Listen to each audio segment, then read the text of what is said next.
Thank you. I am starting to record and I'm going to live to Facebook.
Kiki.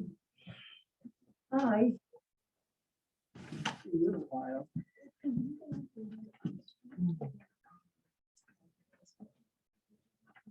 We will start shortly.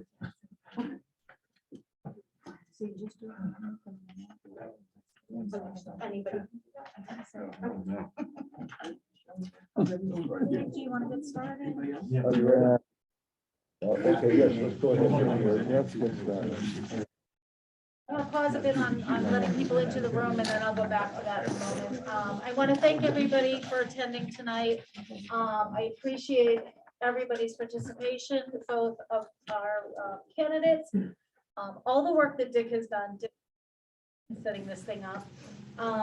To my staff, they have been working nonstop to get this ready.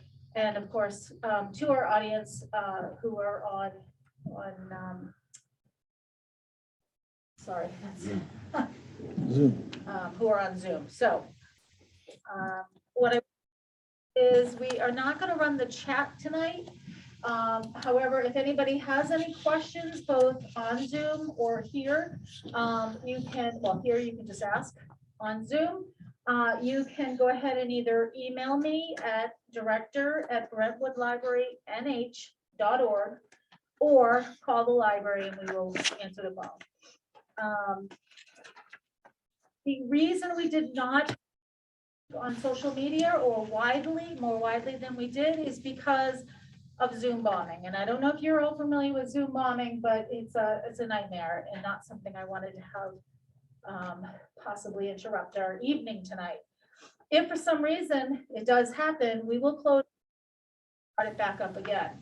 So for those of you at home, if that happens, just go ahead and click the link again and come on back in.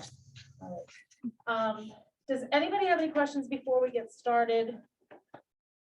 Sort of procedural things. Oh, not procedural. Okay. Well, yes, procedural. When yeah. can we ask questions? So Dick is going to explain all of that in just a moment. I will say if anyone needs to use the restrooms, if you go down that hallway to the left, you'll see the multicolored door. If anybody needs water, we can also provide that. We have a thing in the back. And I think that should cover all of those doors. So Dick, I'd like to turn it over to you and thank you once again, everybody. Thank you, Janice.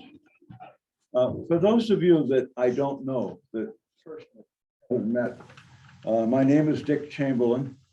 I'm the longtime re-elected town moderator for Brentwood. I live at 15 Crawley Falls Road here in town, and our family moved here in 1971. A big thanks goes to the Friends of the Library, goes to the trustees of the library, goes to Janice and her staff. The original candidates night goes back to Linda Rousseau and the Brentwood newsletter, years and years and years ago. And then in recent years, it's been hosted here by the library, and I've been able to chair it. It's been great. It's been great. There are many people that refer to the kind of discussion we hope to have tonight as the best evidence of democracy going on in Brentwood, in terms of people listening to each other and talking back and forth. Who's here? There are the 30 of us between this room and the conference room, the Maryland Moorhead conference room down there. And then maybe there's people down in the basement, I'm not sure, down in the lower region. And then there are however many who are on Zoom. Does that tell you who's on at Yeah, the right moment? now we have 39 participants. Okay, we've got 39 participants on Zoom from throughout the town. Last year we had a total of about 70 people on Zoom from throughout the town, and nobody downstairs. So we'll see how that extends itself.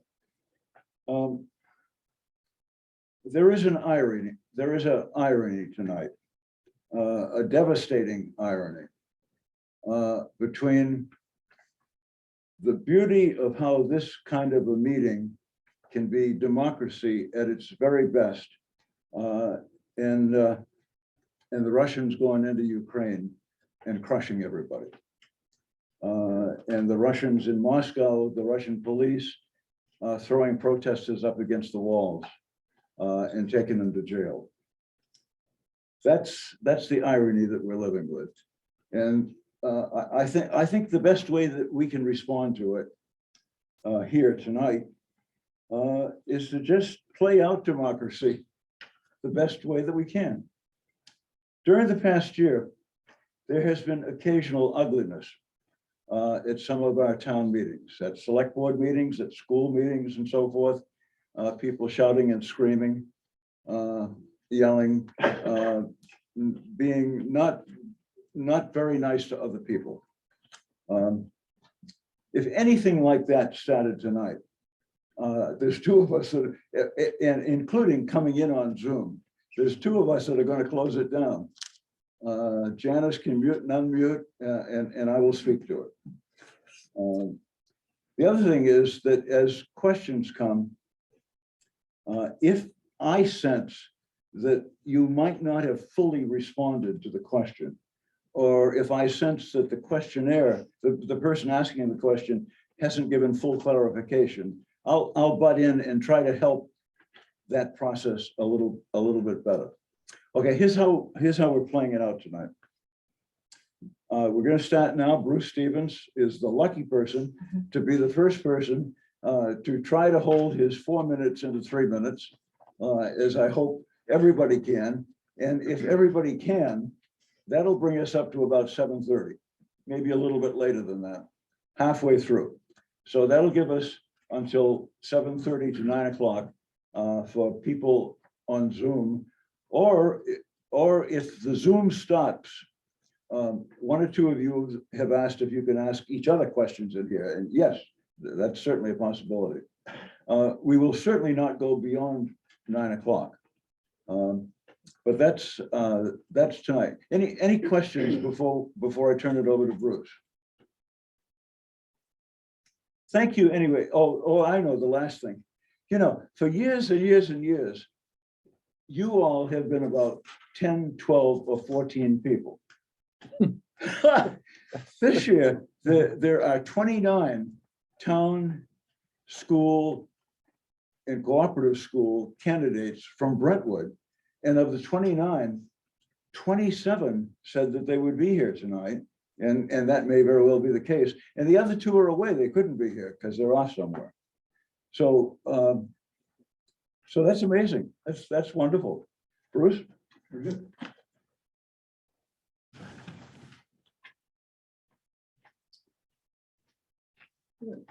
So I'm Bruce Stevens, and I'm running one-year term on the planning board. So that term came about, or the one-year term came about. And elected 3 years ago, had to resign, and leaving the year of his term unfulfilled. So I've been on the planning board for parts of the last 7 decades, actually, on a continuing basis. But when this will be my last last year on the board. And I hope to bring some institutional, history. That's one thing I can provide, having been involved for all those years. And I think useful this year is that there's a possibility that with the elections this year, that the majority of our four members of our 7-member board had come onto the board with between 0 and 1 year of experience on the Brentwood Planning Board. So I, hope one advantage that I haven't been on for a long time, I, kind of have an understanding of how things have gone in the past, what their, rules and regulations are, how Brentwood's responded to them before in the past, and how we want to, maintain that same dialogue going forward. I grew up here in town. In fact, I've never lived anywhere but Brentwood. I've never worked anywhere outside of Brentwood in my entire life. I was fortunate to grow up and attend Swayze in the mid-60s. And at that time, living over on the farm on the hill on South Road, in the 4th grade, we could safely ride our bicycles unattended to Swayze School, 3.5–4 miles. It was a big benefit in the warm weather months because we could really not do it for the exercise, but because we could stop at Lindy's store on the way home and buy some stuff. So that was a much simpler time in Brentwood, but Brentwood was a great place to live, growing up in the 60s. And, people enjoyed living in town. They talked about the rural character. At that time, there were probably, maybe by the time I got on the planning board initially in 78, I think there were 450 houses in town. And, again, people thought it was a great place to live. The early 60s saw the influx of airline. They were the first newcomers to town. And, things began to grow. And now, years later, we're well over 1,850 homes in town. Still considered a good place to live. People like it because of the rural character and the lack of tensions in the big towns, big cities, and people have gotten along and work to keep Brentwood what it is. So we move forward. I think we're certainly going to have growth in town. We've found through a survey done by the Rockingham Planning Commission along with the planning board here in the last about 8–9 years ago that although we have 1,800 now, there's room enough for another 1,500 homes given the current zoning. And as technology improves, the courts are going to cause Brentwood to have some rationale for having our lot size, the large lot sizes that we do. So we're probably going to see, not maybe in my lifetime, but in ensuing 25 to 50 years, we're going to see greater density forced upon us because people have to have a place to live, and we have to have some varied types of housing and the provision for allowing some income to move into town. And I think the only way that's going to happen is with some greater density, types of development. So it'll be interesting to see how that works. But as I say, I'm hoping we've always, asked to try to encourage more people to come on the planning board, not necessarily as elected members, but if you want to get started, you can come to the planning board meetings and you can be appointed as an alternate. So you can sit on all the discussions. You don't technically vote unless a permanent member is absent, but it gives you a chance to learn how the process works. And we really encourage people to, if they're listening or here in the building, that we're inclined to come and become alternates and learn the process and move on to become full members when us old timers move on. It'd be a great thing. That's wonderful. That's about how it works. Yep. So I appreciate it, and we'll be around. Thank you. Steph?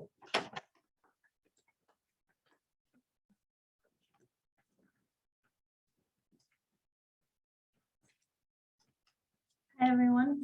My name is Stephanie Kiza. I'm going to be running for a 3-year term on the planning board. My husband and I moved to Brentwood a year ago, and we're looking forward to establishing roots and starting a family here in the community. I actually grew up in Market, and then I moved to Boston to attend Northeastern University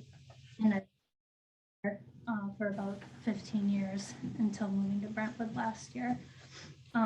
Over the past year, I've had the pleasure of getting to know neighbors a bit better and connecting with the community by volunteering for the local N60 Hours of Hunger program and by joining the Brentwood Economic Development Committee as an alternate member. I believe that my professional background could be an asset to the planning board. I have a Bachelor of Science in Civil and Environmental Engineering from Northeastern, and I'm currently completing an MBA there as well. I'm a licensed professional engineer and an Envision sustainability professional.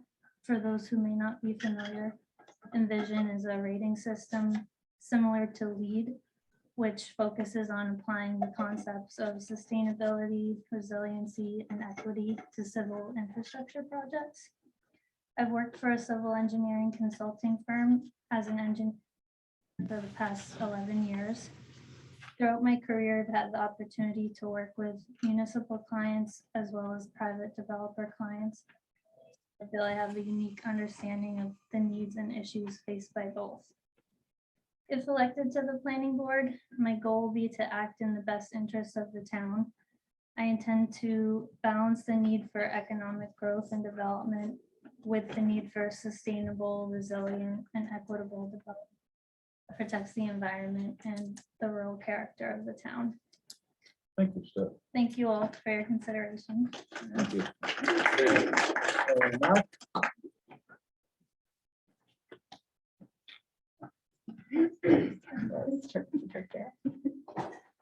Well, first of all, I want to, excuse me, thank Mr. Chamberlain for those extremely specific and detailed emails. Because if I try to craft those during the day, I get nothing else done during the day. Those. I didn't get anything else done either. I didn't want to say that. So anyhow, my name is Mark Young and I live at 47 Fellows Road. I'm running for one of the 2 seats for a 3-year term. A little about myself, I was born in Exeter and we've lived in Brentwood here for almost 20 years.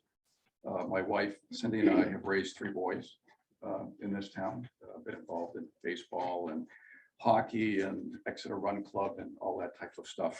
If anybody cares, I have a bachelor's in education and a graduate degree in management, but I've been working in industry for healthcare for over 30 years now. I do have several years of municipal experience as a member of a town finance committee in Massachusetts back in the 90s. So I am very aware of where tax dollars and revenue comes from. Some of the reasons why I'm running for planning board. One is I think it's important for a planning board to have a focus or a plan on the resources that are in Brentwood, specifically such things as Route 125, Pine Road, and other things that are similar, obviously to generate additional tax revenue. Rather than having a plan that focuses on taking advantage of the natural resources that are in the town, such as the Exeter River. It's also important to have a planning board that is transparent and also has a collaborative working relationship with many of the boards in town, including the Conservation Commission, especially when large tracts of land come available or are known by the planning board. And actually, this is something that is written in the New Hampshire Planning Board Guidebook in regards to a strong relationship between the Conservation Board and the Planning Board. I also think it's very important for a planning board to treat their residents or citizens with respect and not be subjected to comments such as, if you're that concerned with the property, why don't you buy it? Or maybe you should work with the developer, maybe he'll reduce the neighborhood by 3 or 4 houses. That doesn't really show a lot of compassion to the people that have elected you and pay the taxes in this town. Obviously, it's also important for a planning board to at least give some sort of voice to their citizens and what their town should look like, rather than out-of-state developers and so on. And finally, the last thing, since it was already said this evening that there's room for 1,500 more homes in Brentwood, which is, I think, another 25%. If that's the case, and if that's sort of the position or philosophy of the planning board, something like this could be coming to open space near you in the town of Brentwood. So, thank you.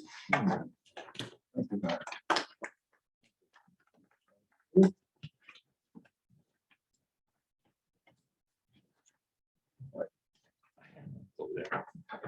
So I'm Steve Hamilton. I'm running also for one of the 3-year seats on the planning board.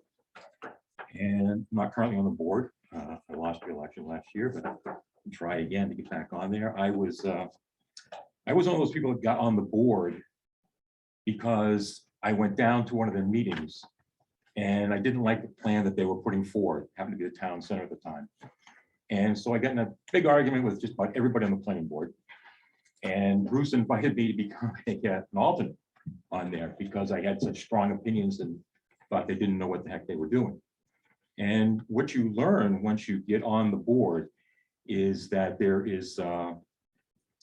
are some very strict rules and regulations that you need to follow. And I'll address that in a second here, try and be brief. Couple of things, the picture that the gentleman held up, I'm probably guessing that's the place over on Mill Road with all the houses. I don't know that. The 55 and over. Personally, not a fan of that. I don't like that. I don't think I think it's a little out of character for the town, but I think it's going to be very difficult at this point to stop it. I wish there was a way to do it. I don't like it. I think that the town should transition away from this 55 and older and more into affordable housing. And currently on the zoning board of adjustment, and you see things that come forward, people that have things like the duplexes and townhouses and things like that. And I'd like to see us really, really go in that direction. You know, because you think about, you go to these places and I think Brentwood's just really a tough town. I'm again, born and raised in Brentwood. So, I mean, it's fortunate I can live here, but I think it'd be extremely difficult for people trying to move in over just out of the blue. One of the things, and I think someone mentioned this, was the committee that I think John Morgan started this, was to bring businesses to Brentwood, try and revive what we had back about 20, 30 years ago, maybe even longer. We had to bring it to Brentwood sign. And I think that's something that the planning board needs to work very much in step with, because as you mentioned, you have 125 and you have Pine Road, but there's very limited, when you see people that come in my time when I was on the planning board, the resources. The main thing is we don't have water, we don't have sewer, and that makes it very difficult to compete with some of the towns that are around. We're trying to compete with Exeter, trying to compete with Epping. And that's something that's can be a little leery of, because that can be quite the cost when you get to it. So to kind of close up, one of the things that I noticed when we have the meetings, when you see these things that come on the ballot for zoning changes, and it always, my time on there, my 5-6 years on there, the board would start to develop these as it came in like late fall, and you'd have these meetings at 7 Thursday night, and that's when you'd start to discuss you want to make any changes or anything like that. And I've always thought, and I really think it's very important, I'd rather see us have a meeting on a Saturday, on a Sunday afternoon, someplace that's a little more convenient for people to come to these things. And it's basically a 2-part meeting. Because again, you try to get these people to come on it's like almost no one ever came to any of the meetings where we discussed zoning changes that are going to go on the ballot. Almost no one. And you can understand that. It gets later in the year, it's dark, it's cold, you got kids back in school, the holidays are coming. There's a lot of stuff going on to talk about, you know, buffer zones and things like that. But I would like to see the plan thing. Someone here mentioned transparency. To have a meeting in the afternoon, it's more convenient for people to come out and say, first of all, for the plan, here's the rules and regulations that we need to follow for senior housing, affordable housing, cluster developments, things like that. Say, have I time up? Yep. All right, I'm sorry, but that's just something I would very much like to push for the planning board to do, to have these meetings so that people can find out what's going on and what the rules are and what you have to do. Thank you. Thank you. Ned is number 5 of 6 people who are running for the planning board. I'm sick, okay. Hi, everyone. My name is Ned Mattson. I am running for position on the planning board. I moved to Brentwood in 1998 with my wife Jessie, and we raised three kids, 2 of which are in college right now, and 1 is a sophomore at Exeter High School. So we love this town. It's been so great for us and such a great place to raise a family, such a great community. And just the overall spirit of the town, fell in love with it, no question about it. I guess the main reason I'm running is, nothing's more important to me than preserving the rural care, preserving, the residential neighborhoods, bringing more families to Brentwood, bringing more kids to Brentwood.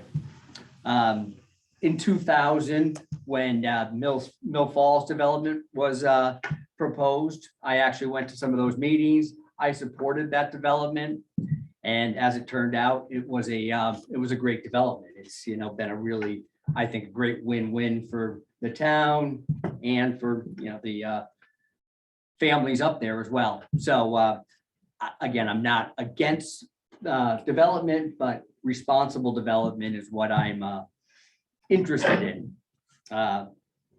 Right now, I know we have 15% of our housing right now is in the age-restricted development. And I think that's a pretty good number to be at. I'd hate to see us go too much further than that. I just feel, I feel pretty strongly that the high-density cluster developments are really, they're eyesores. I mean, they really stand out. They don't blend in with what we're about. They don't blend in with the rural flavor and charm of Brentwood. The other issues obviously with them are the infrastructure, the shared services, the extra, the extra manpower you need from a shared service standpoint, and the environment, obviously the wetlands, wildlife, all of that, water, river, that's all impacted, as well as the schools too, where, it's not bringing people in that are going to be voting in favor of the school, which I feel is why I moved to Brentwood. And I think a lot of people moved to Brentwood for the schools. And, I guess kind of finish it up here furthermore. It's important also to me to keep property values high. And I think these high cluster developments have the opposite effect. So they lower our property values, which isn't good for anybody. I guess in closing, I'm, I guess I pride myself on being respectful and pretty reasonable and rational, all that type of stuff. So I really don't get involved in the ugliness or that type of thing. So anyways, thank you. Thank you.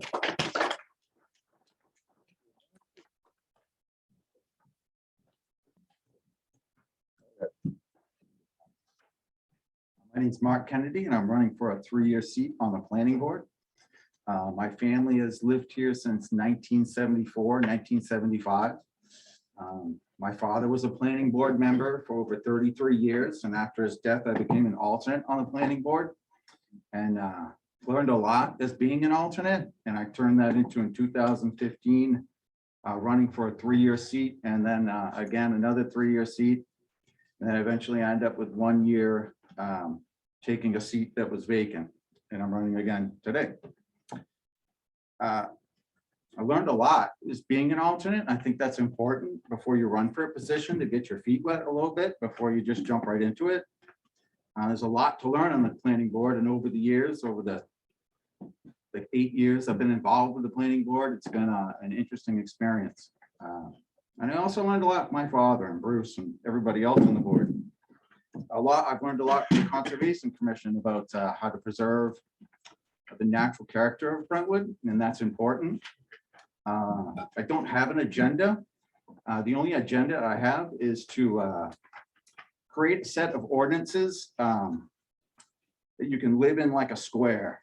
I think it's important that we don't create boxes to live in, that we live in a diverse economic system, where each ordinance helps support the other one. And it's very important that the people of Brentwood pay very particular attention to the zoning amendments that you vote in, because on a fundamental level, that's what the planning board is all about. It's about enforcing your rules. They're not the planning board's rules, they're your rules. I'm just a moderator of those rules. I think Steve has a great idea. Add up a little bit to have more people show up and give their input to the creation of those ordinances and to talk about them with the people of Brentwood, so we can create them together. We have to have a diverse economic system and a diverse housing stock to bring us into the future. Growing up in the 80s, it was probably a population of about 1,800 people. We've turned into a population of about 4,500. No one knows growth more than I growing up here, and it's a great town to live in, and it will still be a great town. Can we make it better? Absolutely. Well, we can only do that together. We need input from everyone, and we can do it together. Well, will everybody be happy? I wish we all could be happy at times, you know, and it's very tough on the planning board because no one walks in that door and they're happy to see you. They're happy to be there. But somehow, some way, you know, I'll shoot you real square and real honest that growing up in Brentwood, we didn't vote for party lines, and we've turned it into this. And it's very saddening, you know, that we've taken competent, compassionate people. You know, that to me, that's what I look for in a candidate. Passion. I want them passionate about what they do. And that's what I bring. I bring experience and passion because it's something that I love to do. Thank you, Dick. Thank you. Dick, Yes. we've had a request to please announce people online can't. Oh, sure. talk. Okay. Becky, how will we deal with bills? He must be online by now. Is Bill online? Let's see, I see him there. So Bill, have you unmuted yourself? Hello, did Dick just ask how to deal with Bill? Yes, yes. Hi, Bill. That's a great question. Thank you, Dick. You're welcome. Okay. My name is Bill Dunham, and I'm a candidate for trustee of the trust funds. Since 1975, my wife Rebecca and I have owned our home in Brentwood. All three of our children attended Swayze School, and as a parent, I volunteered for a recreation center and playground projects. I am both a fiscal and ideological conservative. A UNH graduate, I earned my MBA at Boston University with a concentration in healthcare financial management. In 2013, I retired from a lengthy career, which included service in the United States Air Force and supervision of hundreds of employees in the 3 points of the healthcare system triangle. That would be the provider side, the health plan side, the regulatory side. And I also managed multiple departments at several hospitals in Massachusetts, health plans in New Jersey and New York City, and most recently at the Centers for Medicare and Medicaid Services, that is CMS, in Boston, as the survey branch chief for the 6 New England states. As such, finances were always part and parcel of any department or division I ran. My career has provided the experience and appreciation of the importance of sound fiscal management and civic engagement. Now retired, it would be an honor and privilege to contribute my knowledge and experience as a trustee of the trust funds to this great community. And I would appreciate your vote on Tuesday, March 8. Thank you. Thank you. Thank you. The next person, the next position would be supervisor of the checklist. And the one person running for that is Skip Williamson. Skip is one of the 2 people that can't be here. And I don't have anything from him to read, but I would say that he has been, in my role as town moderator, I'm supervisor of the elections, but I would also tell you that the real supervisor is Daphne. But nevertheless, Skip has been wonderful in the role of supervisor of the checklist. And that's all I'll say about Skip. The next person, we've got two people running for the school board, Kate and Mark. Kate?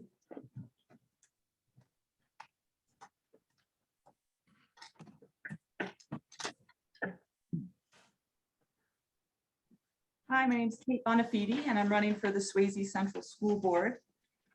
On the Central School Board, I will strive to create and maintain a great education for our children while balancing the fiscal responsibility of the board. Given the current climate of the pandemic, as a doctor, involved member of the community, and parent of 4, I will give a unique and qualified viewpoint to the board. I, like many families, was disappointed in the numbers that came out for the scoring of our kids after a year and a half of their schooling being altered by the pandemic. Historically, I've been very happy with the education given at Swayze and the commitment of the school and teachers and staff towards the education of the children in Brentwood. I'm aware that there are questions and concerns around masking, and I realize that we're learning constantly about the different ways to keep people safe, kids and teachers and members of the community, while optimizing the learning that the children of our community are getting. I moved to Brentwood about 10 years ago when my oldest was in kindergarten. We moved from Massachusetts, where I was a resident of family medicine, and came to this area for a job at a local federally qualified health center. I took that job at the health center in order to provide high quality care to everyone, regardless of their ability to pay. And in some senses, this is similar to my strong commitment for public education, because I believe in the importance of having all children have a high quality education. As my family of 4 blossomed to a family of 6, I've been able to see firsthand how committed Swayze teachers and staff are to providing a great education to children and how well prepared they end up being for middle school and high school when they come out of Swayze. As a family doctor, I've seen not only the medical impact of COVID, but also the financial, mental, and social implications that the pandemic has had on the children and family in the areas. I appreciate the difficulty and the limitations of remote learning to children and to families and to the teacher's ability to teach. I appreciate the money that each taxpayer in Brentwood puts forward to educate the children of Brentwood and the importance of spending that taxpayer money judiciously. The power of good education and of the value of keeping a strong school system and how much value it adds to Brentwood. I'm also grateful for the time and effort of our educators, as well as the volunteers and community members that contribute to the Swayze experience. Prior to this election, I saw my main community contribution as coaching a huge multitude of youth sports. And I've developed a strong sense of community being part of those programs, as well as part of the Pilgrim Church. Now, in this current time, I feel that I've been called to serve our community in a new capacity on the school board. Again, as we all as a community make our way through this unprecedented time, on the school board, I will add an important viewpoint as a parent, a concerned citizen, and a doctor. I'm happy to discuss any questions with anyone, as well as to hear comments, questions, or concerns about what the board should be addressing, both now and if elected. I appreciate your vote on March 8th. Thank you. Thank you. Thank you. We also had a suggestion to have the candidates repeat their name at the end, so that people can really get a feel for who everybody is. Oh, could you tell us your name again, Kate? Kate Bonafide. Thank you. Go ahead. Excellent education. And your name. I'll say it eventually, right? Okay. Okay. Okay. Excellent education matters, parent involvement matters, transparency matters, communication matters, and fiscally responsible budget matters. Evening, my name is Mark Hannick. There you go. There you go. And I'm running for the position of Swayze School Board. As a parent and a community member, it is my duty, obligation, and responsibility to make sure all children get the best educational experience possible. I stand for an excellent education experience. At the recent board meeting, Swayze's testing results were reported and discussed. The discussion focused on the comparison of ourselves to other surrounding communities, as well as the state.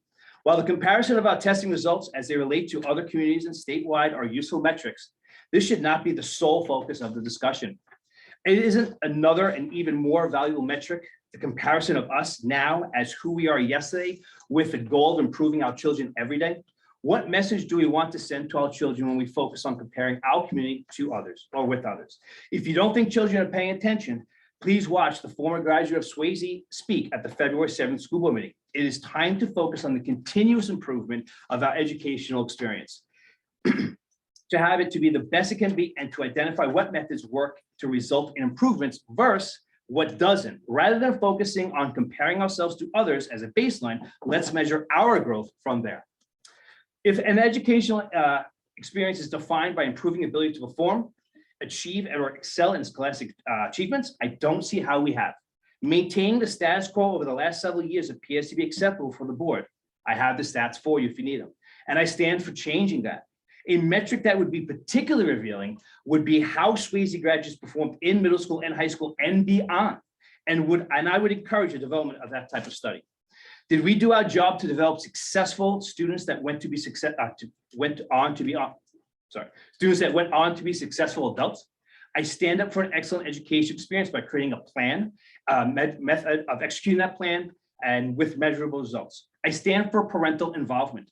Parent involvement can have many different forms. As a board member, I would encourage all community members to bring their thoughts to the board to have an open dialogue. That would provide different perspectives. My position on the board is not to disagree with anyone, but to keep an open mind and consider all opinions. I am running for every child in this community. While attending Swayze School Board in-person meetings for almost a year now, the largest audience was when the teachers showed up to discuss the contract. There are currently 287 students at the Swayze Elementary School, and my goal is to have more engagement from parents by providing assurance that they will be heard. I stand for parental involvement. I stand for open communication. It is vital to the success of any relationship. The deep conversations we have with each other is the relationship. We need to create an environment where everyone is comfortable sharing ideas and thoughts without fear of judgment. Poor communication leads to frustration, misinformation, a lack of trust, and confusion. I stand for transparency. The test results I brought up earlier are not published on the school's website. By making these test results easily accessible, it creates accountability as well as transparency. All can see what we're doing. There's no mystery, there's no information, no misinformation, no confusion, just results. It is clear we are above the state average and above some Seacoast schools. However, I ask that you look past this data and focus on identifying how we could develop more relevant metrics for self-assessment and concepts for an improved educational experience. In February, I requested the school's competencies be added to the website. This has been accomplished, and now you can go to the SAU 16 website and see what your child will be learning at Swayze Elementary School. In closing, a leadership is not a title. It is an action.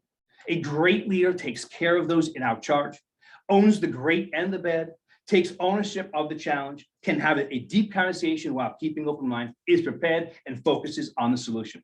This is our town. I stand for excellent educational experience, a parental involvement, open communication, transparency, and a fiscal responsibility.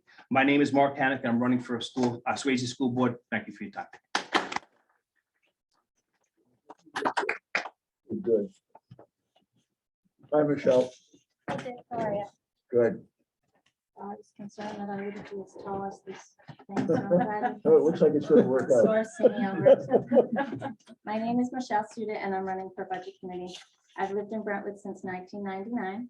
I think what I can bring best to the Budget Committee is my experience. I've been on the committee for 6 years and this past year served as chair.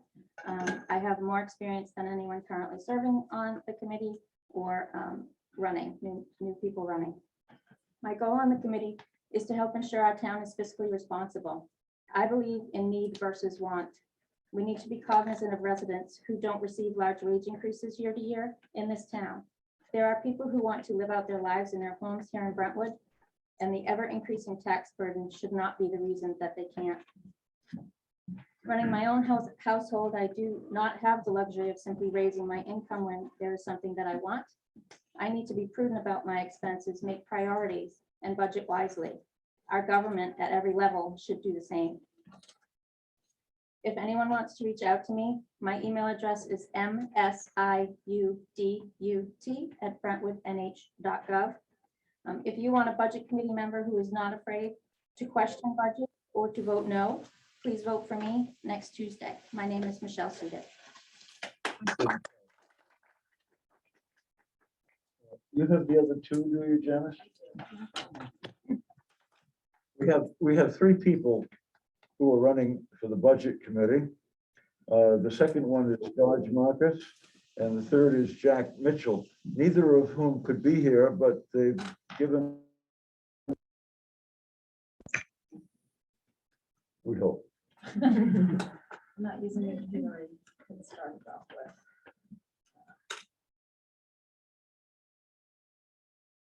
Okay.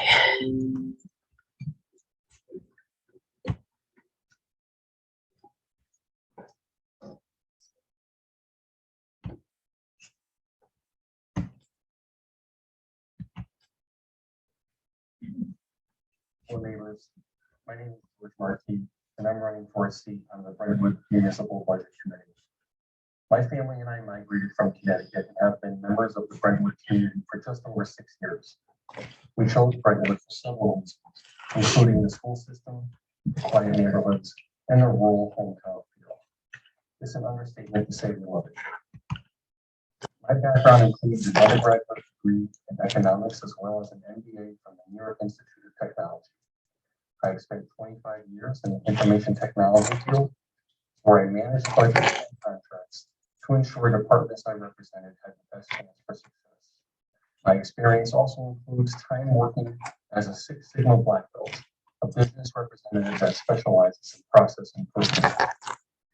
Recently, I represented Brentwood on the Cooperative School Budget Advisory Committee, a post that lasted 3 years. The time spent with this group provided me with firsthand experience working directly with school leaders and their budgets.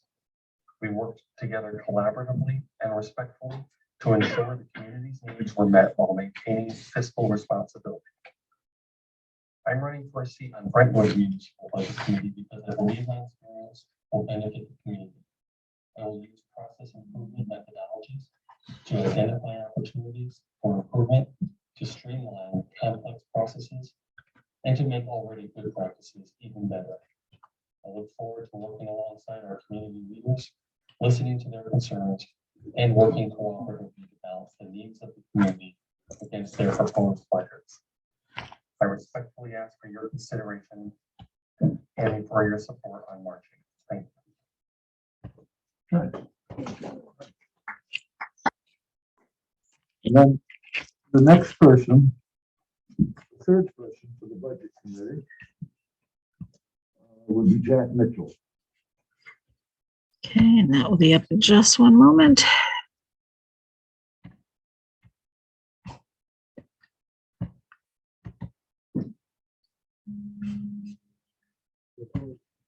And special thanks to you, Dick, Janice, and the library staff for once more making this virtual candidates night possible. I am Jack Mitchell, and I am again a candidate for the Brentwood Municipal Budget Committee. As a resident of Brentwood since 1974, I am dedicated to the long-term success of this community. Through common sense investment and careful analysis of cost and expected benefit. I'm well positioned for this spot on the Budget Committee as a parent to put 2 children through both Swayze Central and Exeter High School. And I have served a year on the Budget Committee and previously 6 years as treasurer for the Swayze School Board. I'm well versed in financial management as I served in leadership and ultimately as president of a private company in Exeter for over 15 years, from which I am now retired. I have a master's degree in business administration. I believe Brentwood is a great place to live, raise a family, and retire. I would like to contribute to our community to keep it that way through this role on the Budget Committee. If elected, I will continue the work to standardize, streamline, and clarify the budgeting process to make it easier for departments to report and more efficient for for the budget committee to review. In my first year, we committed extra time to put this in place, and already benefits have been realized by the town, its departments, and this committee. I look forward to continuing to work with these updated ideas. Brentwood relies on several departments for services: administration, fire and ambulance, police, highway, library, education, recreation, conservation, and more. These departments deserve a respectful and clear-eyed review at budget time to assure appropriate fiscal responsibility for both the taxpayers and the departments. I will represent a positive, realistic, and objective point of view for the future and best interests of our community. Again, my name is Jack Mitchell, also known as John. Thank you for your attention, and I would be honored to have your vote at the municipal elections coming soon on March 8th. Dick, you want somebody to introduce you? Nope. Next person is me. Dick Chamberlain. I'm running again for the position of moderator. I thought perhaps the best thing I could do would be to just tell you what I've done as moderator, to give you a sense of the position. Two primary responsibilities of moderator are the elections, because sometimes there's 5 in a year, and the town meeting. And I gave over the years enormous credit to Phyllis as town clerk related to the elections, and I give equally enormous credit to Daphne as the town clerk with the election. But I do have the overall supervisory response of all of the different staff that relate to the elections. I also try to stand at the ballot box to help people put their ballots in, to try to respond to questions that they might have, to make sure that that crucial place is important. And along with that, we have visited at each election, particularly the statewide or the national ones, by staff members from the Attorney General's office. And they have a list of 300 or 400 questions that they ask each town. And they go over them with Daphne and myself. And consistently, again, I tell you, Daphne, consistently, we score like close to 100%. How about 99%? This town knows how to handle elections. Okay, that's the first thing. The second thing is I make a point to meet with the selectmen, and I will be on March 1st, prior to the town meeting, to talk through the warrant articles with them. There's 13 or 14 warrant articles this year. Usually there's 20 or 25. But I want to be as understanding as possible about what's behind each warrant article before I stand up there and try to help the audience, whoever they are, whatever the size, work their way through it. So I meet with them ahead of time, and then I chair the town meeting. The third area, of course, is not in the job description, but it's one that I picked up about 10 years ago, and it's tonight. It's what we're doing tonight. Now, the final thing, I believe, and I have acted on it all my professional life, I believe that moderators have to be neutral. I never put signs out for politicians on my front yard. Well, there was one put out once when Ann and I were away on a trip, and somebody stuck one out in the front yard. I don't put out signs. I don't go on the phone. I don't write letters to the editor. I feel that a moderator has got to be a moderator. You've got to be enormously neutral. You've got to listen to the people. You've got to try to understand what they're saying. You've got to be responsive to them. Twice, only twice, have I stepped down from the moderating position to speak at the mic and have asked Doug or somebody before Doug to take my place for that moment. The first time, we had allowed a guy from Seabrook to speak about dumping nuclear waste in Brentwood. And I just didn't feel it was a great idea. I just had to speak to him. And the second time was 2 years ago, when there was the possibility of either the fruit and vegetable stand on South Road or 30 houses. And I spoke up for the fruit and vegetable stand. But you got to be neutral. Anyway, that's the end of me for town moderator presentation. No claps? Talk about begging for stuff. Okay, now the select board. We've got 4 people running for the select board. Russ Kelly, Bill Ferrier, Jennifer Jones, and Matt Lipinski. So Russ.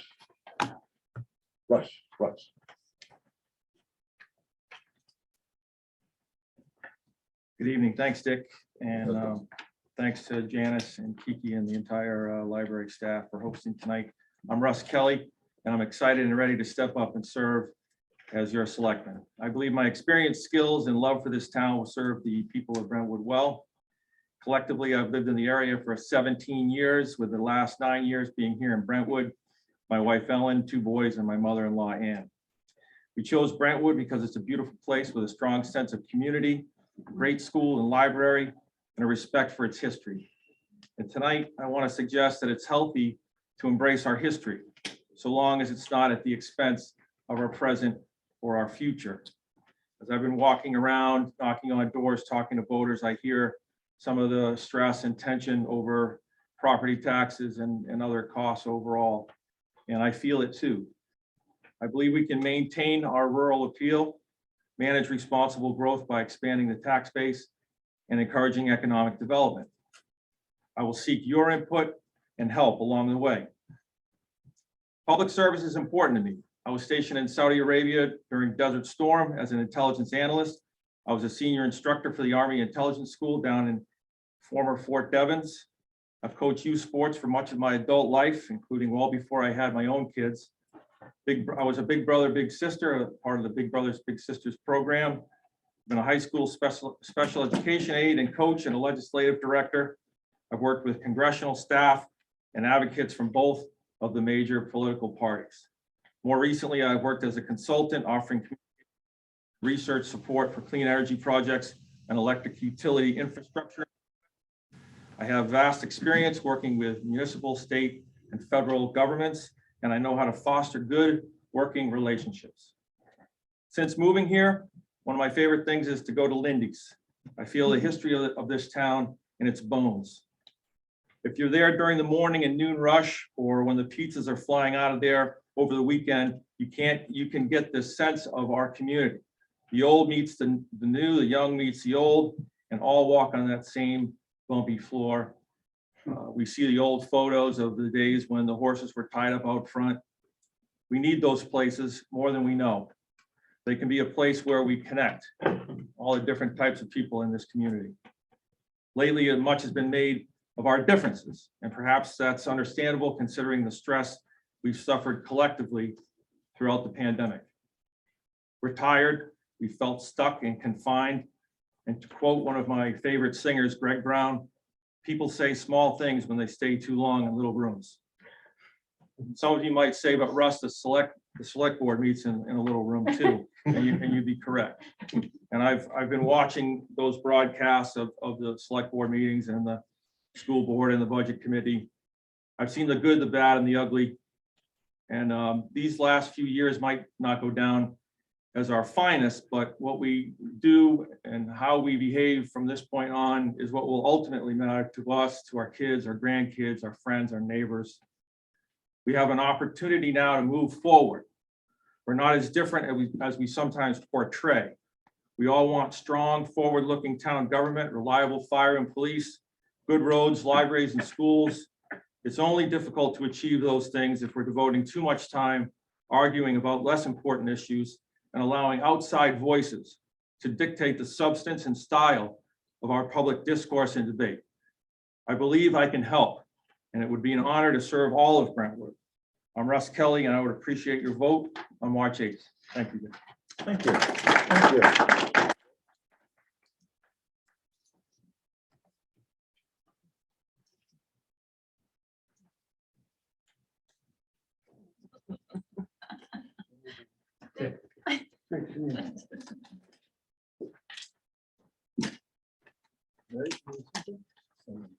I'm very nervous to be up here, Dick. Okay. Are you good? Yeah. Take off your mask. Oh, the mask. Oh, So used to wearing a mask. I'm Bill Faria. I'm running for select board. Because I don't like the direction the leadership has taken in the town last year. They supported the largest increase to the operating budget since I've lived here, almost 12%. I'm an independent, like my opponent. I too am a veteran, although I don't know what that has to do with conducting the business of the town. I'm happy to finally meet my opponent, as I've never seen him at a select board meeting, and I've been to almost all of them. My agenda: I'd like to restore stability on the board and in the town offices with the diversity of opinions that we see and personalities that we encounter. I was very dismayed to see that 2 members of the town office staff resigned in January, despite the fact that they were to receive a 15 or 16% raise. I support reasonable growth in town while trying to maintain, as everyone has talked about, the character of Brentwood, the rural character of Brentwood. I love this town. I would fully fund the newsletter. To save some time tonight, because there are so many people and so many, I'm happy to see so many candidates, but I would ask you to direct your questions or concerns or any kind of issues you have to me at billfaria@comcast.net, Bill Faria with 1 L. I appreciate your vote, March the 8th. Thank you. Bill, thank you. I'm sorry, Peter downstairs asked if you could hold up your sign. Sure. Thank you. Bill Faria, Comcast.net. Anytime you have any concern you have, just send me an email and I'll get back to you. They see it? Haven't heard anything, so I'm gonna. So I guess they assume can so. see it. Thank All you. right. Thank you very much for your time. Thank you, Bill. Jennifer.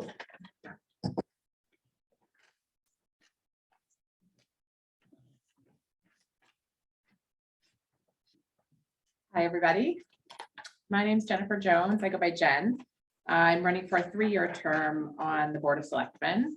I live over on Lyford Lane. I've lived there for about 14 years.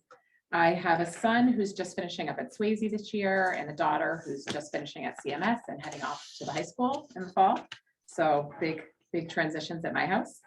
I work as a pediatrician locally for Core Physicians, which is the physician wing of Exeter Hospital. I really love being a pediatrician in this community. I take care of a lot of kids. And I'm really thankful that as part of my job, I've had a lot of opportunity to grow leadership skills and management skills. I've been the medical director for the practice for about 7 years. I also served on the Core Board of Directors for a 6-year term, which is the maximum term you can serve. And about 2 years ago, just as the pandemic was starting, I finished up a 2-year leadership course at UNH locally. All of these experiences have really helped me grow in budgeting skills. The budget for our group's about $16 million, and it's been really a great experience for me to learn about budgeting, management, how to balance costs and income, and how to work on human resources, workforce management, as well as process improvement. I liked hearing about Six Sigma earlier. That's something that's very big in medicine. And using data. I'm kind of a data nerd. In terms of my approach, I tend to not really see things black and white. I think black and white is often a major oversimplification. I think a lot of things that happen in this town are complicated and you really need to dive into it before making decisions. I like to really fully understand things and all the implications before making decisions. I try to be open-minded. I try to make decisions based on data and whatever data is available. I really believe in teamwork and respectful exchange of ideas. There are a lot of different ideas in this town and they all have merit. They're all useful. I'm pretty conscientious, I'm detail oriented, and I think I have a skill set that could help the town of Brentwood. My kids are getting older and I feel like it's a good time for me to give back to the community. If elected to the Board of Selectmen, one thing I'd like to really see happen is an improvement in communication from the select board and maybe some of the other boards in town, as we've heard earlier, out to the town. I think that we have 2 Facebook pages in town, but they're run by citizens. And I think it's a little bit harder to hear messages directly from the select board. I think that would be helpful. Talking to people in town is when talking about town services and taxes and what our taxes pay for. I was pretty surprised to see how many people were not aware that our fire department has been struggling with some staffing issues that led to us not being able to respond to more than 100 911 calls last year. And I think that's really indicative that we could communicate better as a town. When we're asking for funding for things, I think we need to make sure people understand why that funding is needed to keep optimal services. In terms of what I love about Brentwood, I moved here because of Swayze School. I moved here because my house on Lyford Lane has a forest across from it instead of a development. And just like I think everybody in this room, I'd like to see Brentwood keep all the wonderful parts of it while also working on making manageable property taxes. I think everybody in this room feels the same way. And I think communicating more with everyone in town is going to help us face those challenges as we move forward. Once again, I'm Jen Jones and I'm running for select board. Thank you.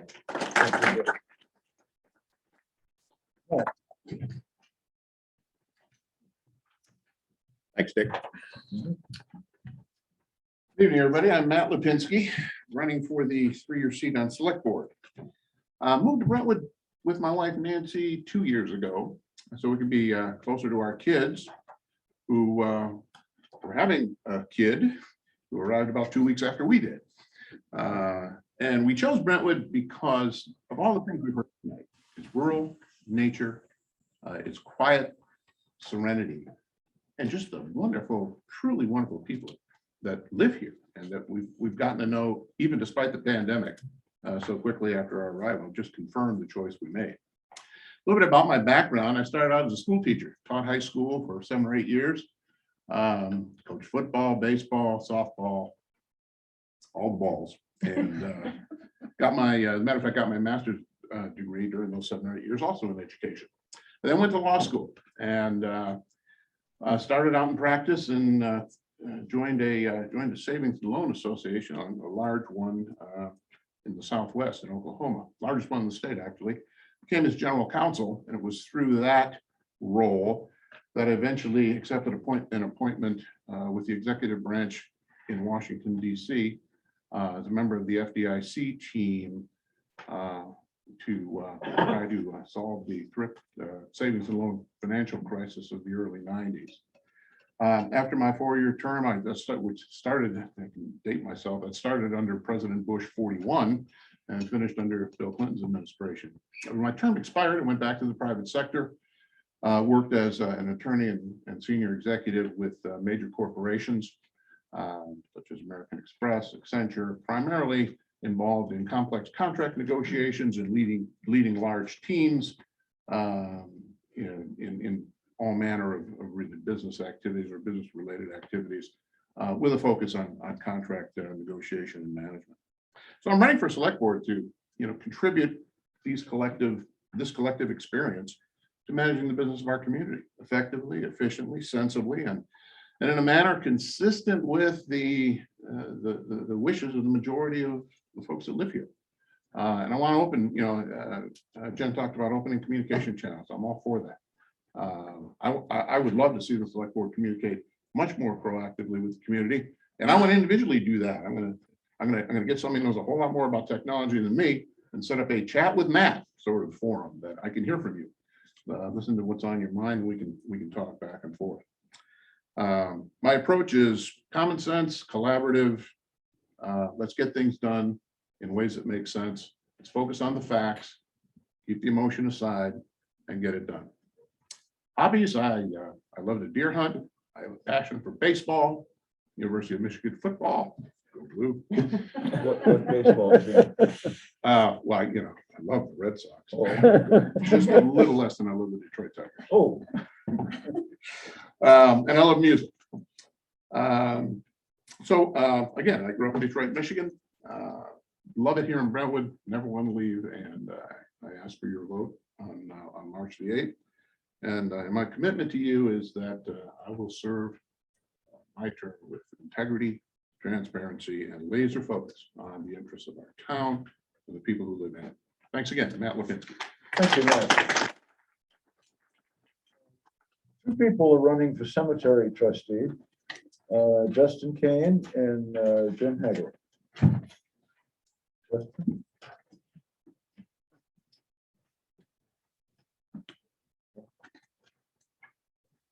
Thank you, Dick. And thank you, Janice, and your staff and library trustees for making this possible. I know that it was a real hassle to set up and put a lot of work into it. I'm deeply grateful. My name is Justin Kane. I'm running for the open position on the Brentwood Cemetery Committee. I served on the committee as an alternate member from September of 2019 until now. And I've served as the cemetery committee secretary since August of 21, taking over from Phyllis Thompson. I'm very familiar with the duties and obligations of the position, and the other members and I have worked well together over the years. I grew up down the river in Exeter, went to SAU 16 schools. Several years ago, my wife and I bought Dave and Joyce Gallant's house just over here on Crawley Falls. Been in my career historian and a horticulturist for various local organizations and museums, including Starbury Bank Museum in Portsmouth and the American Independence Museum in Exeter. I find that the skill sets that are employed in those positions particularly are of value in the work our committee has done in caring and planning for the future of Brentwood cemeteries. I am a teacher, certified to teach middle and high school social studies, technical education, which we call SHOP still, and middle school science, and I currently work in Manchester. I serve as the cemetery committee secretary and alternate because I believe that once a person has reached a certain age and maybe a certain social or financial stability, it's important for them to be contributing, giving back to their community, to help their neighbors, to make the town work for all of its citizens. And I'm running for the open seat in the same spirit. I do want to mention Mark Kennedy mentioned, and I thought it was well said. The usefulness and utility of spending some time on a committee, attending some meetings, getting to know the business, the work at hand before signing up for that. I know that my time as an alternate has been very useful. I'll note that Mr. Hajar, while no doubt community minded, I'm grateful that he's running. Hasn't been to any of our meetings, and at least as far as the last meeting was unknown to anybody on the committee. So that doesn't necessarily speak to his utility or knowledge.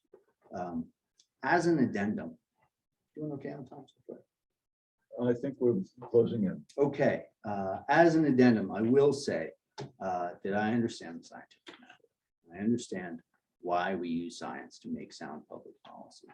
I believe that a community is only as successful as its least successful member.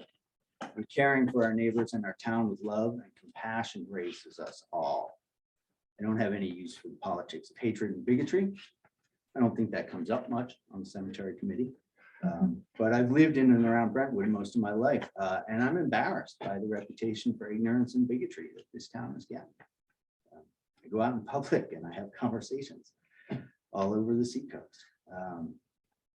People who are on a national level allied with the book burners in Tennessee and elsewhere are running for school board and library trustee. People who have openly supported the individuals and organizations who attempted to overthrow the US government just about a year ago are running for positions of trust in our town. And that concerns me. We've had a few years of bad press, newsletter nonsense, frivolous and administratively crippling Freedom of Information Act requests, petty anger. And I'm exhausted, honestly. I think we're at the end. All right, thanks, Steve. I hope that my neighbors will turn out in large numbers to vote, and steer us back to a calmer and perhaps more neighborly self-government. Thank you.